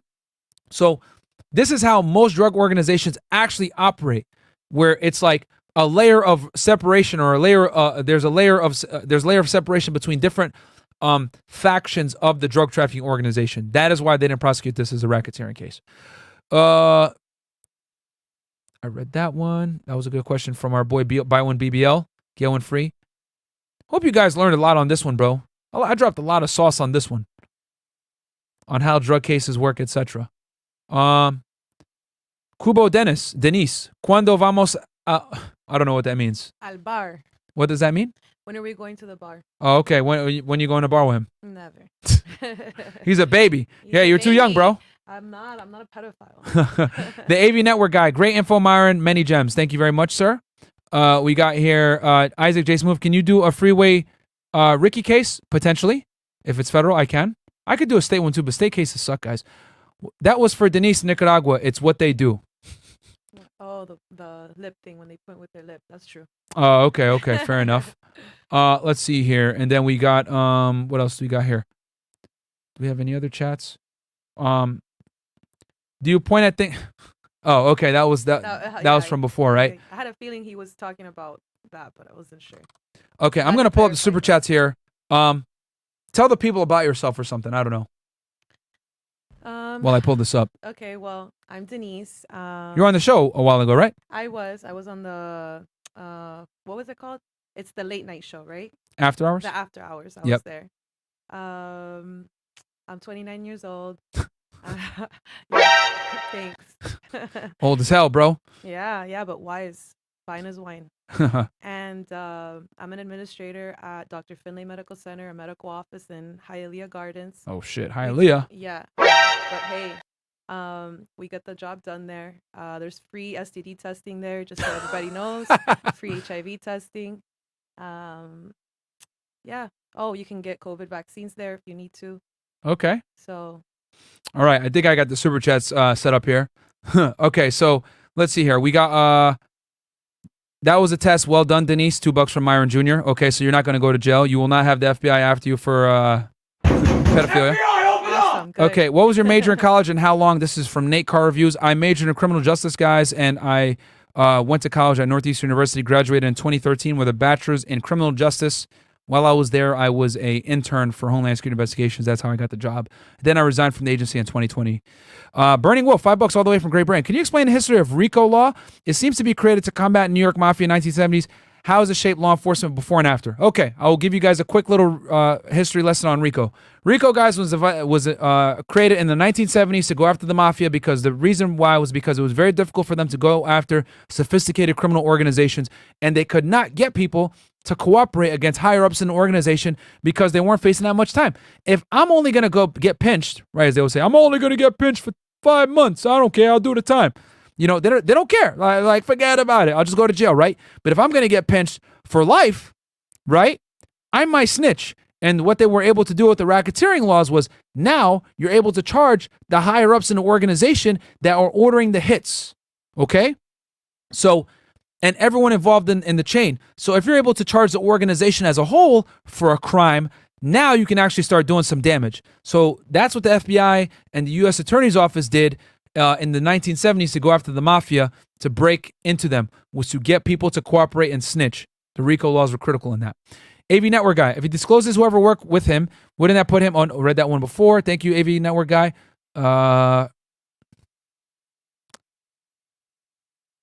looking through the chats real quick, guys. Oh, it looks like I got most of the chats, guys, because I'm looking through here. Stephen Avery, Making a Murder on Netflix. I remember watching that, guys. I will see, man. But that's a state case, guys. The state cases suck. Peanut butter, Aaron Chris. Did someone say peanut butter? $2. Thank you so much. Myron Jr., I had a nice nanny. Yo, she was bad. Managua? Managua. What does that mean? It's a city in Nicaragua. Oh, okay. It's the capital. It's the capital? Mm-hmm. Okay. Let's see here.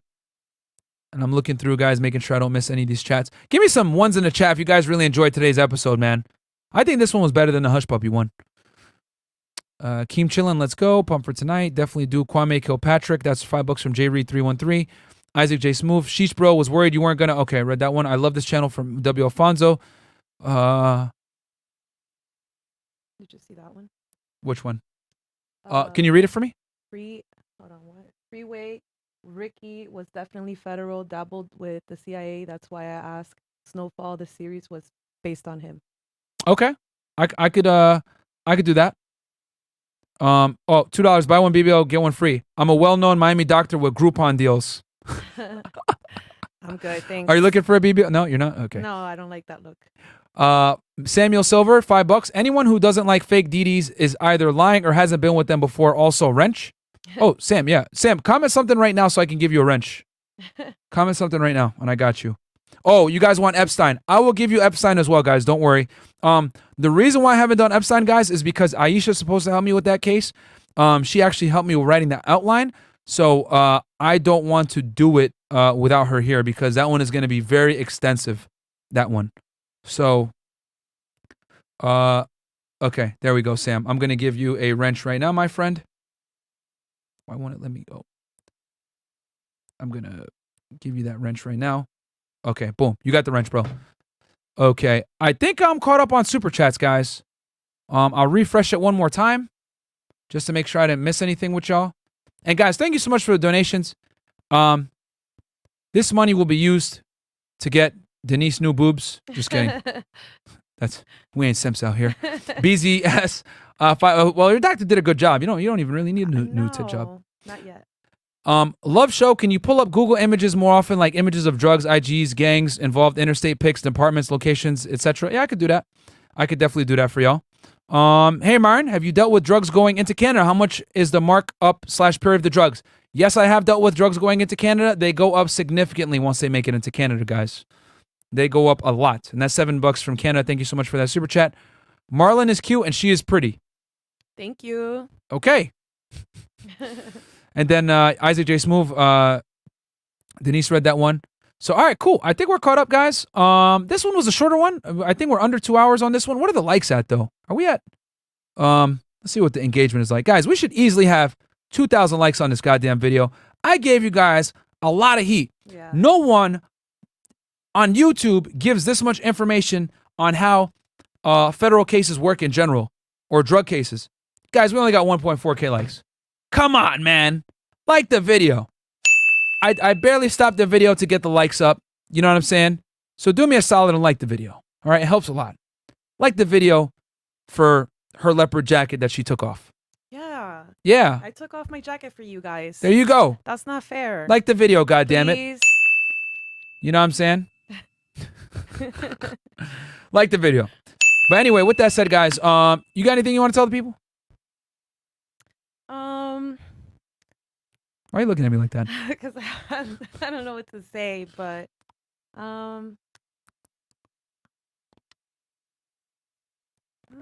All right, fantastic. Women. sorry. No. Charisma on fire.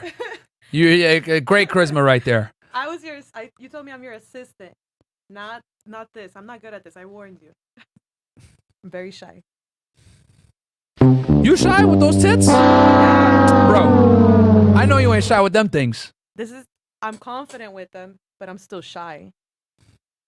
Pathetic. All right, well, like the video, guys.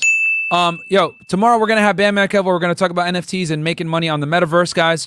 And yeah, other than that, we're gonna what else are we gonna do tomorrow? Oh, we're gonna have a late night show. It's Valentine's Day tomorrow. Well, technically today. It's the 14th today. So yeah, guys, other than that, man, you know, I wish Fetty Wap the best, honestly. I hope nothing happens, but guys, it's not good, man. It's definitely not good. I think he's gonna have to plead guilty.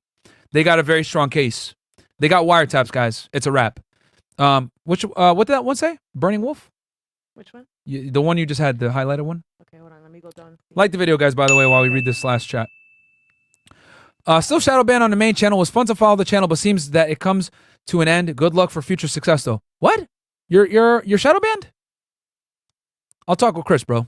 We got you, Burning Wolf. Don't worry about that. I'll make sure that you aren't shadow banned, my friend. I got you.